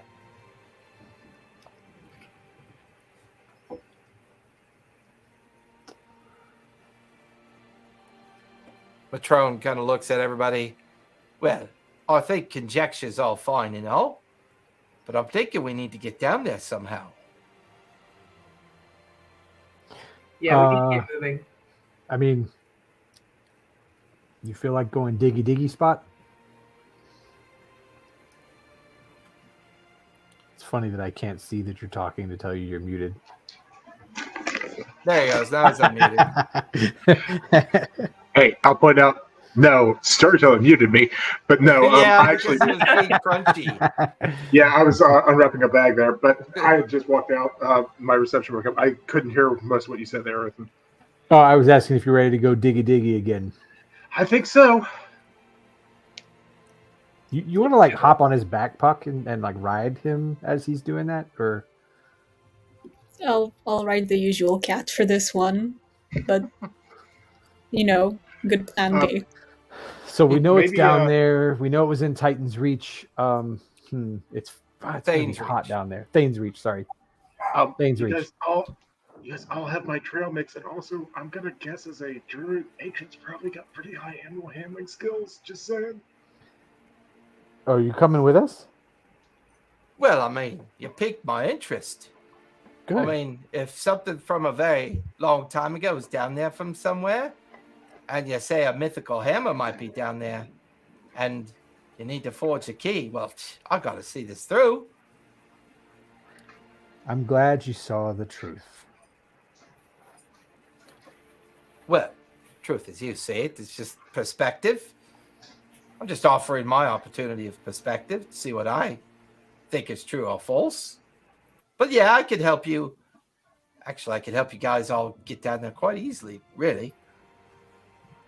Well, we'll take that. Let's do it. Well, stand directly behind me. And, as you guys are at the edge, you begin to watch him. He starts molding earth. And he begins to create a stairwell out of the edge of the canyon as it just creates this just direct route straight down into the canyon bottom for up to about 100 feet. And then he kind of starts following it down. And as all of you kind of follow behind him, Nalith is going to stay just in case there's a reason for someone that might come along. But she decides to stay up above. And Matrone leads you guys down into the first 100-foot section of the cavern through his mold earth ability. Everyone give me perception checks as you begin to look around to try to take in the viewscape. That was a good one. What'd you get, Earthen? That's a 29. Nice. Got an 18. Puck, 9. 9. Always I'm on fighting. the aware. Spot, what'd you get? I'm fighting with my computer real quick. I worries. got a 15. Winter, 7. 10. 7. I think. Oh, 7. 7. Yeah. Gotcha. You guys see nothing. Come on. I see everything. Distracted by our shoelaces the entire Everyone who can't see anything is just shoving down Yeah. Granola. blueberry. Yeah, Which, by the way, all of you do have fire resistance currently sweet. with that effect. For you, Earth, and you begin to kind of describe everything for folks around you because the steam and smoke kind of swirling around makes it very difficult for everyone to see. Plus, every now and then, red lightning kind of like arcing and exploding through. But from this height and advantage, looking down into the collapse, the entirety of the surface that was originally here gone and just kind of fell into this area.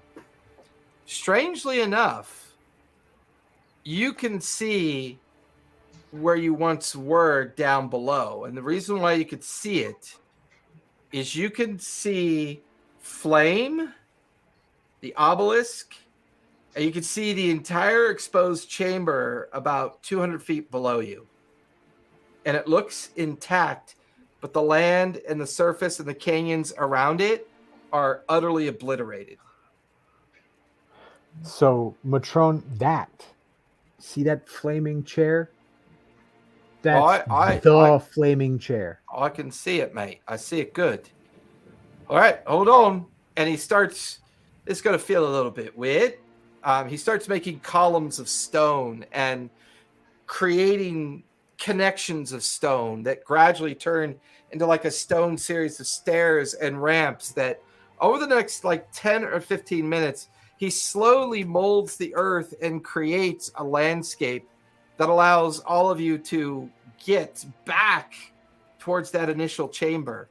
And it's strange because it looks almost intact. The ruin with the obelisk in it, you can see the chair and the little the other two obelisks that have the prophecy on it. You can see the chair, which is now completely engulfed in flame. The only thing that looks a little bit different is the crater in front of the chair is emanating a very bright orange and red light just permeating out of it. And you just hear Matrone like, God, this is old. And he just kind of steps in the direction of the center of the chamber. Mm-hmm. And begins to look around, sees the stone throne on fire, sees the one plain obelisk, and then the other one with the prophecy on it. And he looks up to the ruined building that you were talking about, where you can still see the obelisk leaning out of it that has the shadow protection, and then where you claim that the key goes to. Now, this is strange. This shouldn't be here. This should all be destroyed. Destroyed because the volcano erupted, or destroyed for some other reason? No, I would imagine if a volcano erupts, it would wipe everything out. This is in the middle of the destruction. Something's been meant to keep this alive, keep this intact. I'm gonna go investigate the glow. Okay. Assuming it's not a fiery volcanic looking glow, right? It's red, yellow, and orange, but it's coming out more like a bright light than it is a flame. It's just this that's really what I was intense light. Yeah. So you head over there. What are the rest of you doing? I'm going to pop up locate object and see if I can find the hammer or get a thing for it. Puck, Winter, or Spot, anything you three want to do while Earthen and Xanath are doing their thing? How far away from the throne am I? Like, and you said it's on fire currently, right? Yeah, it's currently flaming. All right. I'm gonna take a bite of my trail mix, or no, actually, I'm gonna use my ring for resistance to fire damage. Okay. I basically just want to touch it and just kind of try to meditate around the pain, just kind of try to reach out to the cat lurker time more and just like pleading, just tell me something. Like, Don't sit on the burning chair. I'm not sitting on it. I'm reaching a hand out. It's gonna smell so bad. You're covered in fur. You know what burning hair smells like? Actually, he does. Yeah. Puck and Winter, what are you two doing? So I've used one charge on that. So. I actually want to see Spot like do this thing. I find that very intriguing. So you walk over with Spot over to the throne. Matrone is just like lingering on the edge. Earthen, you're heading over to the crater. Xanath, you're going to try to locate object. Puck, what are you doing? I guess try to investigate a little bit, see if I can find the path that I used before to where the heart was before. So see if the path is still there. Okay. And generally see if I can remember any time that I felt this kind of disconnect from nature before. We'll start with you, Puck. Give me a survival check. Survival. Not that kind of ranger. It's 11. I am not that kind of ranger. Okay. Xanath, what are you locating? The hammer? Yeah, and I can't locate the specific object because I haven't seen it up close, so I'm trying to locate a large hammer. Okay. So you bring the spell into existence. Earthen, give me an investigation check. Yep. Man, if we were fighting tonight, I would be a freaking rock star. You said investigation? Oh, yeah, that's a correct. 29. 29? Okay. You're having a really good night for rolls. I got like great bonuses, but I'm rolling high with the bonuses. So. Yeah. Winter and Spot, as the two of you approach the chair, there's something you immediately notice. There's no heat emanating from it. Although it's wreathed in flame, as you approach it, Spot, you start to approach it like you want to reach out to it. Winter, as you're watching Spot reach out to kind of touch the flame and chair to see there's some kind of reaction. For you, Winter, you see somebody sitting in the chair. And it reminds you of that individual that you saw in the Shadowfell. Bald head, grayish, pale skin, bright yellow eyes, a kind of oblique nose, a chin with a strange kind of metal and crystalline beard hanging off of it. You could see he's wearing strange robes that seem to shift and form uncomfortably. His eyes don't have pupils, and there's a moment where very, very darkened, blackened, and singed wings kind of come out from his back to flourish a bit, and then the image just fades. You watch as Spot puts his hand into the flame. Spot, it's ice cold to the touch. All right. So my whole point of this, from where you're standing, as you watch Spot do that, and you're investigating the nearby crater, the crater suddenly kind of like ruptures with a sense of pulse of energy that kind of emanates out like a small echoey pulse. Xanath, did you guys feel that? Something's buried here. You don't necessarily sense a large hammer, but you sense a large object.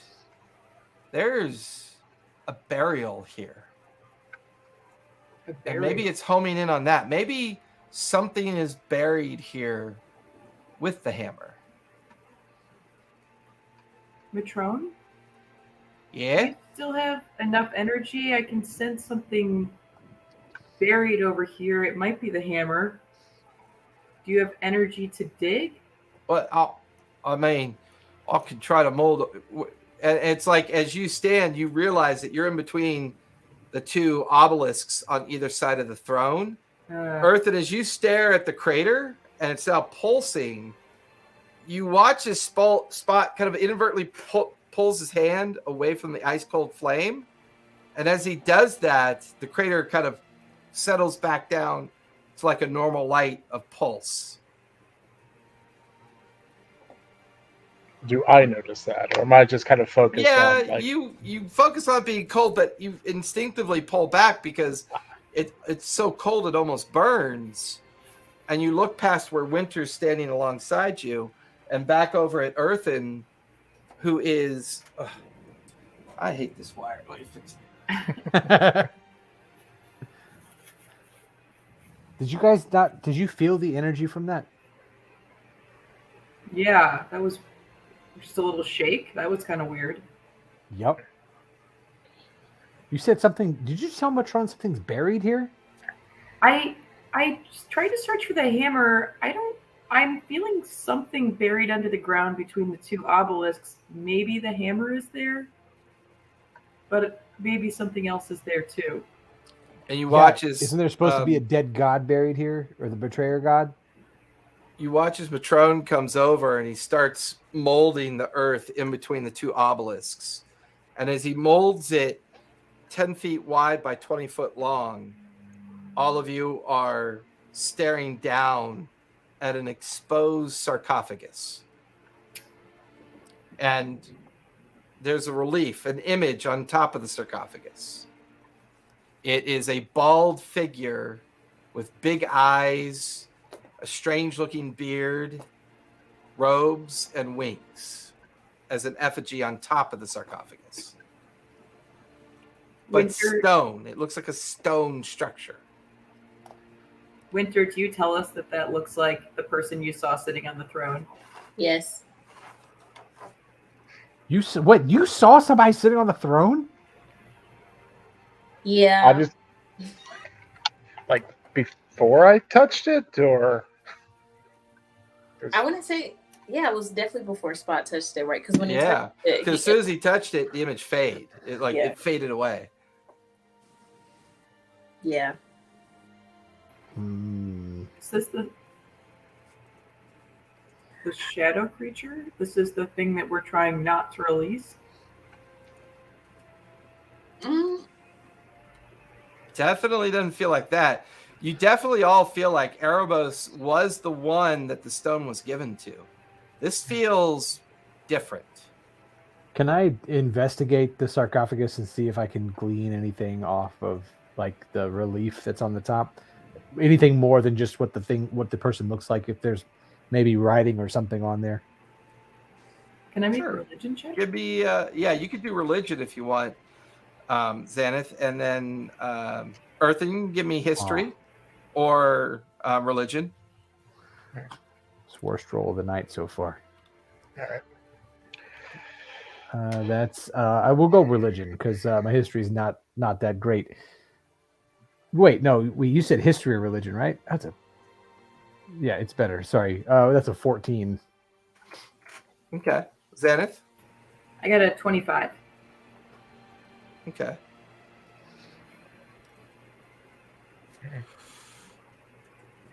So between the two of you, the first thing that you notice about the language, Earthen, there is a name on the sarcophagus. And the name is Seraphel Hammerfell.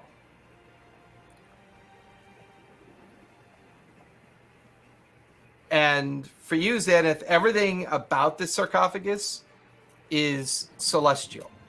It's all written in celestial till you get to the other side of the sarcophagus. The other side of the sarcophagus the entire writing is about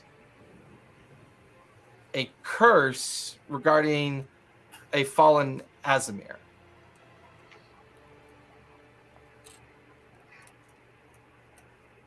And this curse forced him to be placed here, but doesn't really say for what reason. The thing that catches your eye, most notably, is that as you're watching Earthen investigate the writings, and you kind of investigate the overall religious overtone,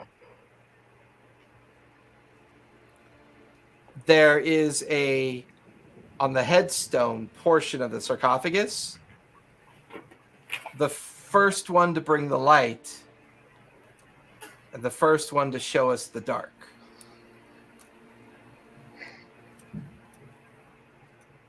I'll relay that to the team. The first one to bring the light and the first one to show us the dark. The first betrayer god.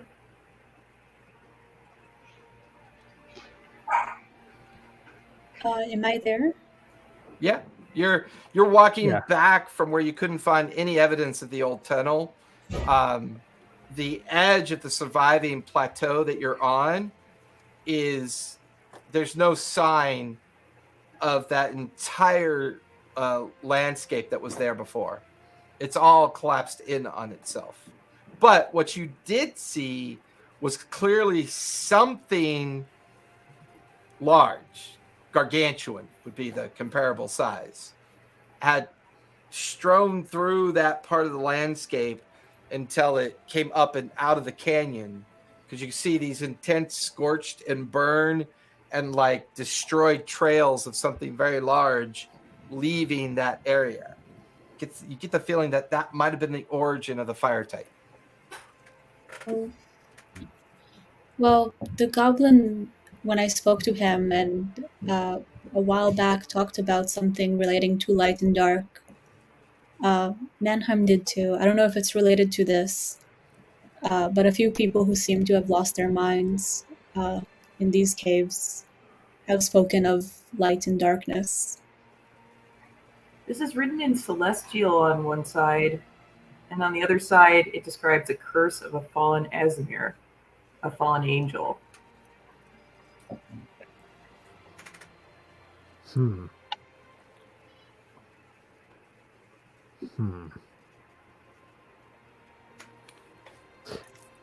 watch as Matrone kind of stands all of you back and reshapes, remold the earth, and this forces 10 feet of the earth up, and now the sarcophagus is even with the surface, so it's easier to kind of like examine it. Matrone kind of comes over. I'm not sure, but I think this could be opened.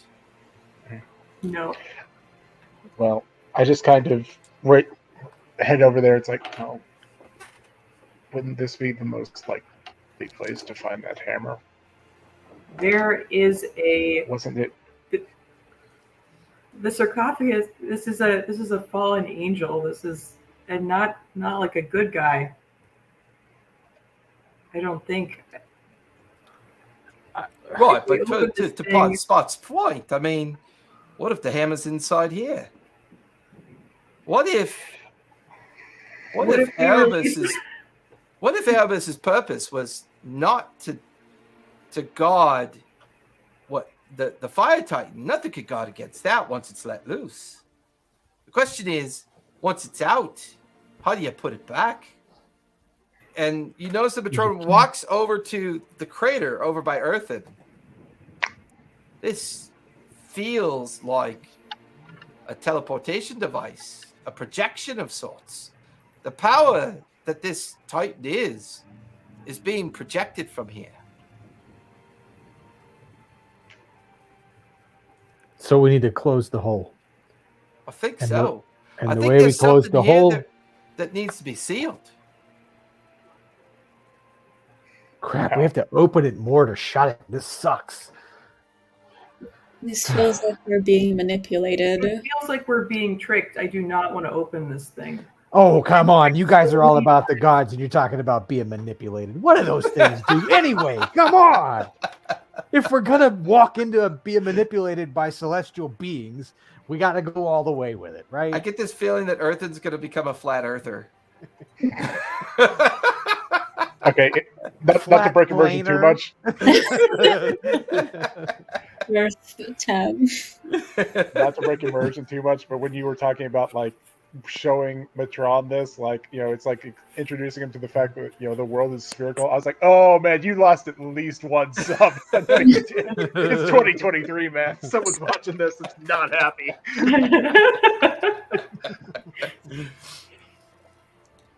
But yeah, Matron's got lost in thought. It's almost like he's thinking about the writing and trying to see if he can connect it to anything. Can I investigate and just see if there's... I'm not going to... I want to kind of make eye contact with all the party members. It's like, I'm not going to open it, but I investigate for any kind of like locking mechanism to see if there is that's fair. anything. Yeah, give me investigation as you begin to just see if there's anything about it that if it's trapped, if there's a device to be triggered, or basically just see if it's even safe enough to open from a physical standpoint. I didn't do well on that. It's not worth burning my inspiration. I got a 3. A 3? I mean, it looks perfectly safe. I'm gonna Great. I'm gonna use detect magic. I'm gonna cast detect. I'm gonna cast detect magic here. Eric, give me a second. I'm gonna reset my camera really quick. Okay. I'm audio. I'm still here. I just got to reset my camera. Yep. I'm gonna cast detect magic and see if I can feel if there might be something magical inside of the tomb, or if the whole tomb itself is magical. Sarcophagus, rather. Sorry. When the sarcophagus came up, did I feel the hammer inside the sarcophagus, or is it still like, How long does locate object last for? 10 minutes. I'd say at the tail end of the sarcophagus being lifted up, you got a distinct ping on a hammer inside the sarcophagus. All right. Told you. That sucks. We're already this far in, okay? Here's the deal. We, maybe in the last day, have unleashed a giant fire monster. It sounds like an extraplanar dragon man thing. I mean, how much worse could it get? A T-Rex attacked an innocent town in order to chase us down.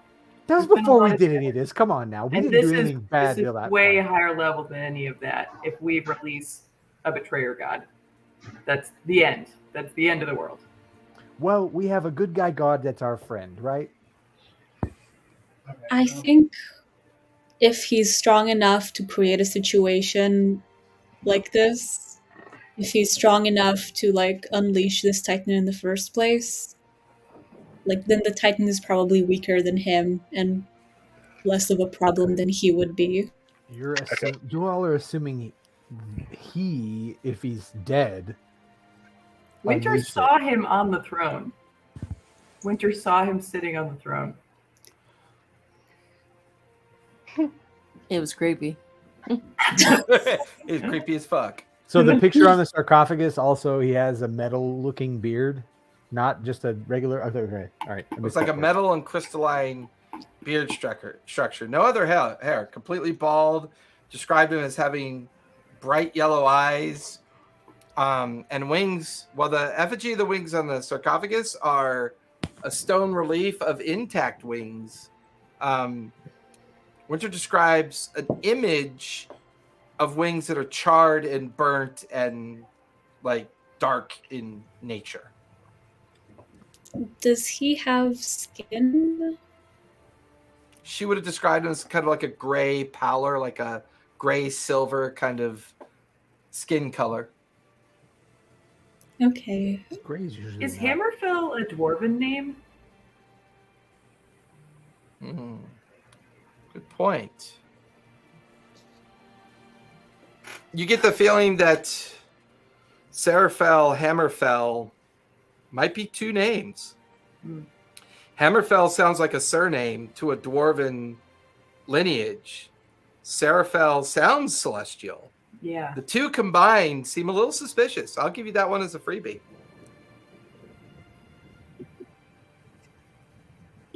Can I do a nature check on the sarcophagus? Yeah, go for it. Again, just to allay my companions, I'm not actively doing anything, but I want to kind of continue what I was trying with the chair. Just kind of put a hand on it and just kind of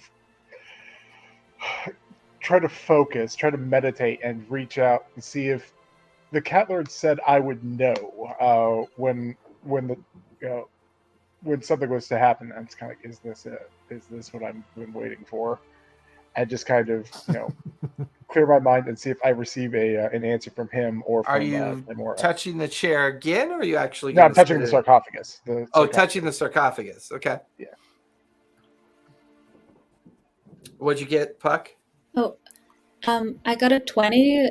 Can I just check if it seems as unnatural as the changes that have been?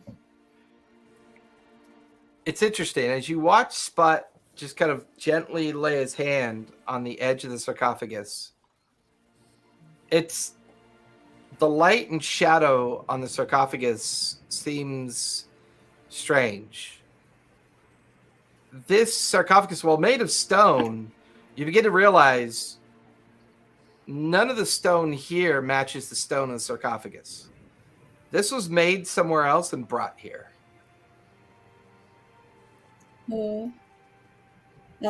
Okay, tell everyone that observation. Can you tell what kind of material it looks like? With that same roll, she's never seen it before. I don't know. I really don't like it. Yeah, the vibes are terrible. Absolutely terrible around the sarcophagus. So think back to the prophecy. A chosen one of ancient birth shall face the king and prove their worth. Though trials dire and battles grim, they'll wield the light, the world to redeem. I mean, yeah, you two are pretty ancient, but this guy would be more ancient than you two, right? If he's cursed, and if it's a fallen Asmir, and she said the wings were burnt away, right? Not demonic wings, just charred and burnt wings. Spot, give me an insight check while you touch the sarcophagus, please. Okay. Get back there. Hear you. Just doing this on a desktop. Inside. It's almost like these are in order. That is a 23. 23. All of these things definitely feel connected to you. This is about the closest to a godlike experience set, except for when you had that one slight intervention near the primordial crossroads of the Vale. This space feels beyond ancient. The space feels like a point of creation. All right. I'm going to take that as a wisdom, not intelligence, but I'm going to take that as the sign I need. Okay. And I'm basically going to essentially all right, nothing for it. And, no warning, no hesitation, just hop up and just kick the lid of the sarcophagus as hard as I can, as many key points as I need to just slam the thing off into the distance. Go ahead. Making a frisbee? Come on, dude. You're trying to move the lid off is what you're trying to do? Yeah, I'm trying to put as much key and focus into my strike as I can to just basically shove it off in one blow. This is one of those things where I think if I can't do it in one thing, I'm just not going to be able to do it at all. Okay. Go ahead and give me strength with advantage. Strength with advantage. That's all right. Since you're spending key points. Yeah. We'll say you'll spend 2 key points to do this. Okay. I got a 17. 17? Okay. You guys watch as there's a couple moments that Spot frantically crawls up onto the sarcophagus, begins to kick at the lid to try to knock it off, there's a spark of black lightning between the sarcophagus, the obelisk with the prophecy, the chair, and then the crater. It all kind of sparks. And as you look over the obelisk that's blank on the other side of the chair, you watch as, well, you speak Celestial, right, Xanath? Yep. The base, yeah, oh, yeah, it would be. I just need to check one thing. Uh-oh, that's a good sign, right? I just want to make sure this was the right one for this particular. Oh, this campaign? Yeah. Oh, that would be a fun campaign, though, to get the. So as that interaction creates that arc of energy, the following words in Celestial begin to appear at the base of the blank obelisk. In this city, a child of the heavens, born of mortal and celestial blood, will rise. This child, marked by the radiant sigil of the Guardians, will possess the power to either save the world or bring about its end.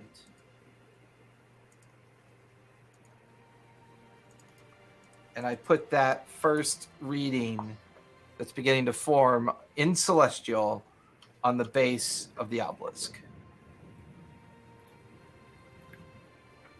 And does it look like from the placement there's, more to come? Yeah, because it's on the bottom, and this is beginning to make sense. The rest of this obelisk is blank, and it feels like it's designed to reveal information. It feels like whatever Spot started doing by interacting with sarcophagus, it's revealing more information by doing that. By the way, the lid of the sarcophagus didn't even budge, Spot. All right. First of all, Spot, you promised you weren't going to try and open it. Second of all, Okay. Xanth, you trusted him. Puck goes, third of all, F all you, I'm out of here. I got a vision of what I can. I've never felt more right about an action before that. This is what I knew. I know this is the right thing to do.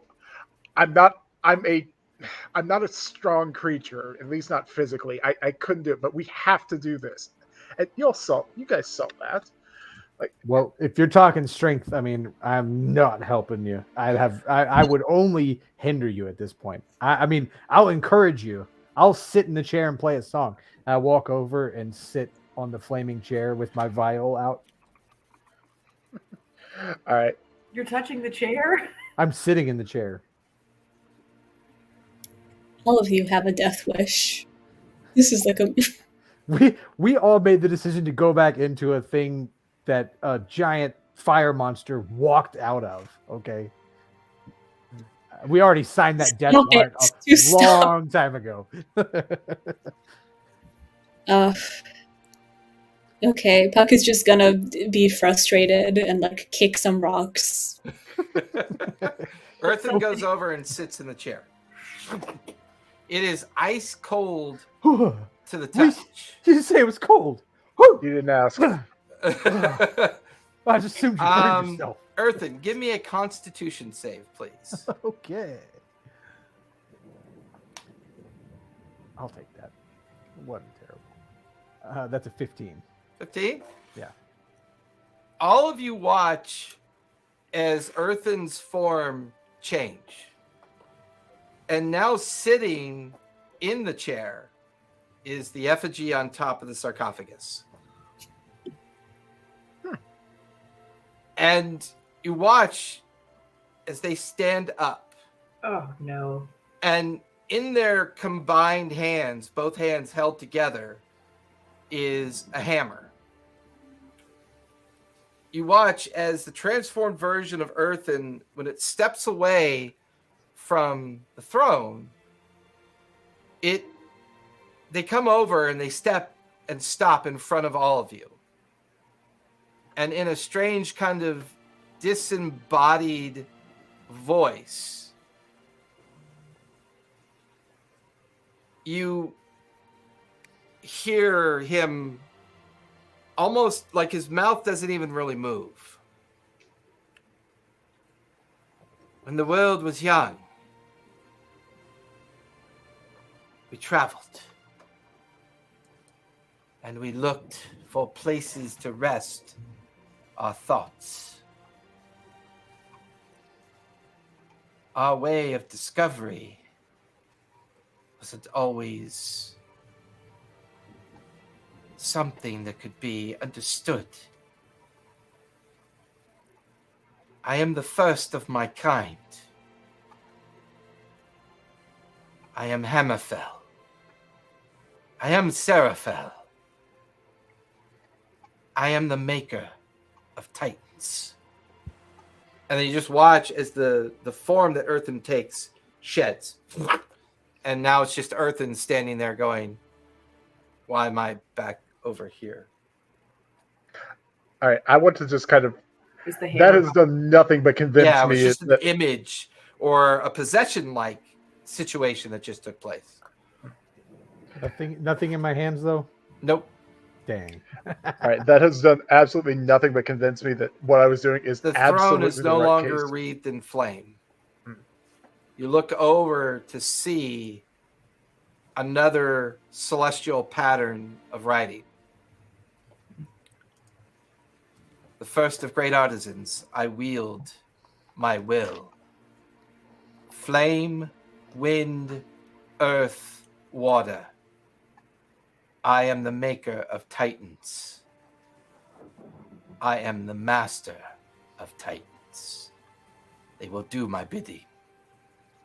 And then it burns into the obelisk. The flame around the throne goes away. The crater transfixes into a deep red like color. And now you can hear a tremor. And like, not here, feel slight tremor in the ground. The cavern walls outside of the protected area that you're on, little runlets of debris coming down from the tremor. And it's at that moment you see peeking over about 400 or 500 feet up through the ash and steam, the face of the Titan Lord. Its huge form arcing up and over, looking down at the six of you. Matrone just looks up like, oh, guys, okay, Earthen, I believe you, but this is where you turn it off, right? This is when you turn it off, because clearly whatever you're doing here, and Matrone's just like, oh shit. He just like puts out a spell around 120 foot of diameter of space as this wall of force just appears all around. And he's like, oh, I could keep it up for about 15 minutes, but if you're going to do something, do it now. And he's just looking up, and this creature is like slowly and painfully moving down towards you. You watch as this huge flaming hand the size of like a 20-story building just crashes into the force field that Matrone is like holding up. I'm just frantically trying to get the lid up that sarcophagus now. Give Like, me I don't another care. strength. If you want to spend key, give me another strength with advantage. That was cool as hell. I'm gonna play a tune for him. I'm depending on this, I'm planning on using the D6 I have. But yeah, let's see what I get. Well, technically, you could stack that with Bart. Well, no, you have to use it separately. They don't. Inspiration never truly stacks. I was gonna I always say, forget if you about won't that. let him do it, it's I'll a give him- D10 I'll if you give use him mine. guidance. so. All right, I got an unnatural 20 on that. Okay. Any movement at all? There's a spark, and more of that black lightning arcs out, slamming in to the obelisk, the chair, and the crater. You're now So watching as a smaller version of a fire elemental is beginning to form in the crater. And then the last of the top of the obelisk begins to form. And it's in celestial as it begins to form. The heart. The heart. It beats because I give it the power. I'm the first of all creators. I give the titans to the worlds. And then you watch as the obelisk kind of crackles with more energy and light. You watch as the prophecy obelisk crackles with more energy and light. It's at that moment in time you watch as Spot kicks off the lid. It fractures slightly, like a part of it cracks. The lid tumbles onto the ground. Another strike of the arm coming back. This huge flaming arm slams into the force walls that Matrone is concentrating on and holding up as the creature strikes it. Do I see anything inside the sarcophagus? Give me a perception check as you stare into it. That's not that great. That's only a 12. 12. There is a perfectly preserved Azimir in the sarcophagus, almost as if they were laid to rest a day ago. Gripped in both his hands is a hammer. All right. I'm going to try to... How to phrase this? Gently remove the hammer. Like, I'm not trying to injure the corpse at all, but I'm also hurrying, so kind of try to snatch it, but not like break its arms or something. I'm gonna dump the anvil out onto the edge of the where we are right now as well. Okay. Like just dump it out of the bag, trying to line it up.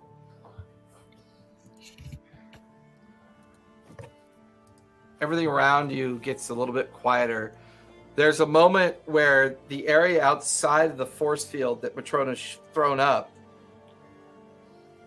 causes the sound of the storm to fade. The sound of what's kind of like of the creature coming back as it felt itself obviously being threatened and unable to contain its power here. You guys watch as Spot reaches in, and the moment he reaches in, Spot, you feel a hand grab your wrist. Like full bridal brush tail, like not expecting that. And as it grabs your wrist, it pulls you in into the sarcophagus.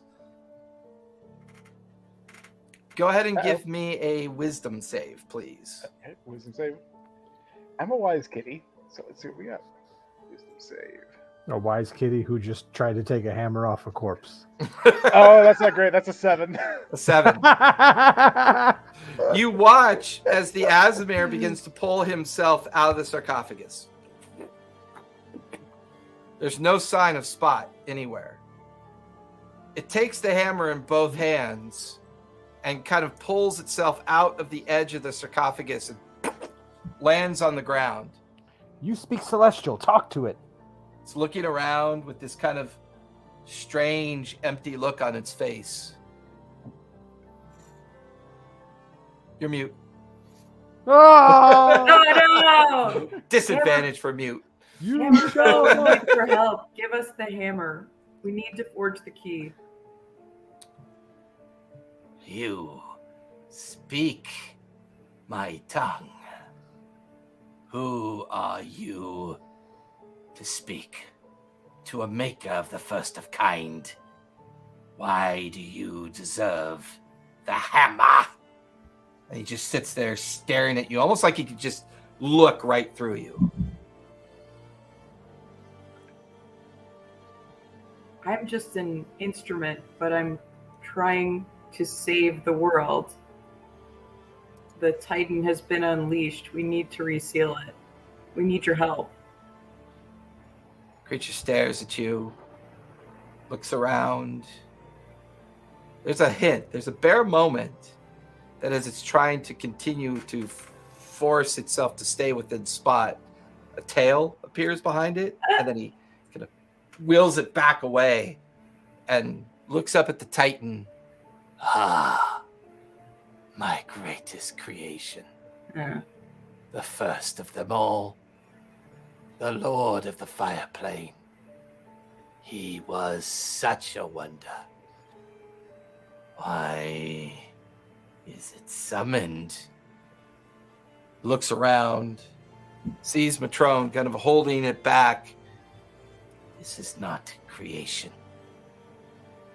There's a sense of panic on its face. Spot, give me another wisdom save, please. All right. 18. 18. Like a glitch in the system, you watch as the image of the Azamar fades, and now Spot's standing there holding the hammer. All right. Hey, you got the hammer. All right. I just kind of. Do I feel anything different? Like, just having this, do I notice? Like, obviously, I know there's a Titan there, but yeah, I mean, you're holding the hammer, and you just get the feeling that you're no longer in the sarcophagus. You're out now. Xanath is by you, Puck. Everyone's by you, staring at you strangely. There's. I pull out my bag of residuum and start pouring it into the frame, the frame on the top of the anvil. Okay. Okay. We still need the meat roll from whatever to forge that, right? I think we can just use residuum, right? Okay. We might need lots of it though. So, all right. I'm just gonna kind of start pouring out my supply as well. Does the mold look like it's fully packed in? I'll say you and Earthen are currently filling the mold with the residuum. Mm-hmm. Xanath and Winter and Puck, you can see Matron is still holding back the strikes from this mass, but he's getting weaker. He's being pushed down with each blow. What are the three of you doing while Spot and Earthen are trying to form this mold? I think I have my eyes on Hammerfell, and I'm trying to judge if he's going to turn on us or if he's going to help us. All right. Hammerfell's not there right now. Where'd he go? He just vanished? It was he Spot. glitched. No, it was Spot. He was Spot. Oh, okay. And now it's Spot again because Spot managed to get the DC of 18. Oh, okay, gotcha. So you do look over at the sarcophagus and you could see the intact, preserved body of Hammerfell in there. So yeah, the three of you are standing there watching Matrone defend the platform. Earthen and Spot are trying to form the residuum into the anvil. Can I try and help Matrone by using freedom of waves if I'm allowed to do it without direct water source? Yeah, I like that. Well, the water was pouring in. Well, there's steam coming in. So I'll say you gather up the steam as a way to collect the water, and then you send pulses of it energy upwise, trying to bolster the force shield that he's bolstering at the same time. So yeah, I'm going to let you give him the help action with that ability. So that'll be you kind of like forcing it back as well. Winter and Xanath, anything you two want to do while Earthen and Spot are going to probably try to make the key? We're not blacksmiths. What do we think is the skill you need to make a key? Probably. I have a jeweler's kit. I'm actually. It's a key. I kind of think that might help with this very particular case. I mean, the anvil is of decent size. The mold is maybe 6 inches across by 2 inches wide. It takes some residuum. It fills the mold. It feels like really all you have to do is strike it. Maybe all strength.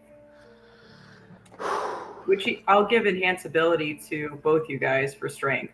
Okay. All right. So Earthen, you have advantage with strength-based checks. Spot, you have strength is awful. I have a better idea. Can I use that as a dex thing on that? So, sure. Yeah, I can give you dex instead. Yeah. Okay. I mean, dex would work. Yeah, because my strength is negative. I just don't know what check. I don't know what check it's going to be. It for feels that like hammer. he's got to manipulate the residuum, while Spot is going to use his nimble ability to manage the delicate strikes. So Earthen, for you, it kind of feels like wisdom, knowing the right timing to add more residuum and allow Spot the opportunity to keep trying to form this key. All right. Okay. Let me know when we're to roll. So. Okay. Winter, anything you want to do at this point? Uh-oh, did I lose Winter? Uh, I know sometimes there's a delay if her system drops. she said she had to turn her camera off in the chat here, but She Yeah. might be muted though. Nope. Sorry, no, I'm here. There you are. Hey. There you are. I'm waiting for my roommate's parents to go in the other room before I spoke. No worries. So Earthen and Spot are trying to shape the key. Xanath is bolstering both Earthen and Spot. Puck is helping Matrone maintain the force barrier that the Fire Titan is trying to get through. What would you like to do to try to help out this situation? 1 sec, my tablet. Oh, she's gone. oh no! The IT bugs. So with that, Earthen, go ahead and give me a wisdom save.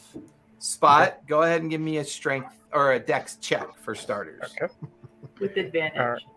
With advantage, because you guys have Xanath's. It's actually only for checks, so not for the save. Okay. But for the Yeah, check. not for the save. So I'm gonna burn a lucky point because that was that was Okay. hilarious. all right, very first one is a 21. That's without my advantage there. Let me know if that does it. Just do another one. Hang on. You have advantage. I'm burning up 2 lucky points now. This is not looking good. Ooh, oh, okay. Now, Okay, now- that's better. Whew. Oh, I was so close. It was almost a nat 20, and they rolled back. Oh, It's a, so man. no, it's a 21. 21? Okay. I rolled a 3, then I rolled Okay. a 2, then I rolled a 16. So I think Okay. I'm gonna go with Alright. 16 after all that lucky. There you go. Woo! So with that, Ugh. it is a combination of watching Spot bring down the hammer and strike it, and then the manipulation of the residuum. Puck and Matrone are keeping the barrier bolstered as another strike from the Fire Titan hammers down into the barrier. Puck, give me a Constitution save as you're trying to bolster Matrone's ability to keep this force barrier up. 13. 13. Matrone failed as well. You both take 14 points of psychic damage from the effect, and you feel the barrier slightly give and weaken a little bit under the physical blow. Winter, do we got you back? You're on mute? Maybe? Or not? Your tablet doesn't like you tonight? I'm sorry. She says she can't hear right now, so Oh, gotcha. yeah. Oh, she's saying that in the chat? Oh, yeah. there it Yes. is. We see you. Oh, not anymore. No worries. She's glitching in and out of the Feywild. I'm going to have her over by Puck, and I'll say she's going to bolster Puck and Matrone. Go to your... Oh, she can't hear anything. Try your StreamYard settings. Oh, she's probably... All right. So with that... Can you hear us now?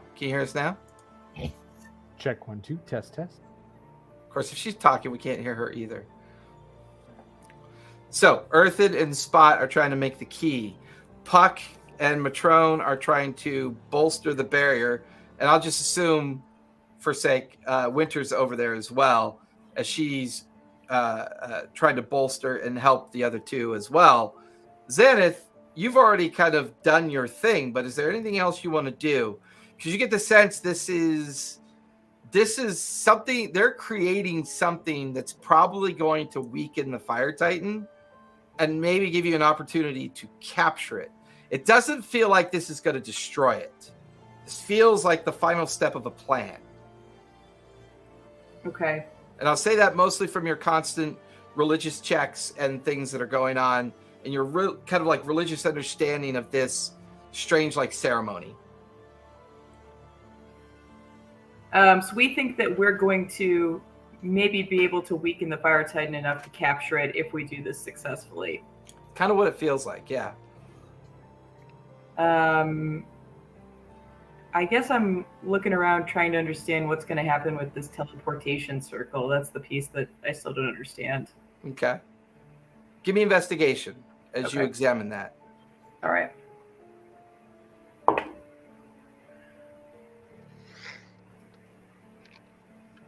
I can't do that. Let's see.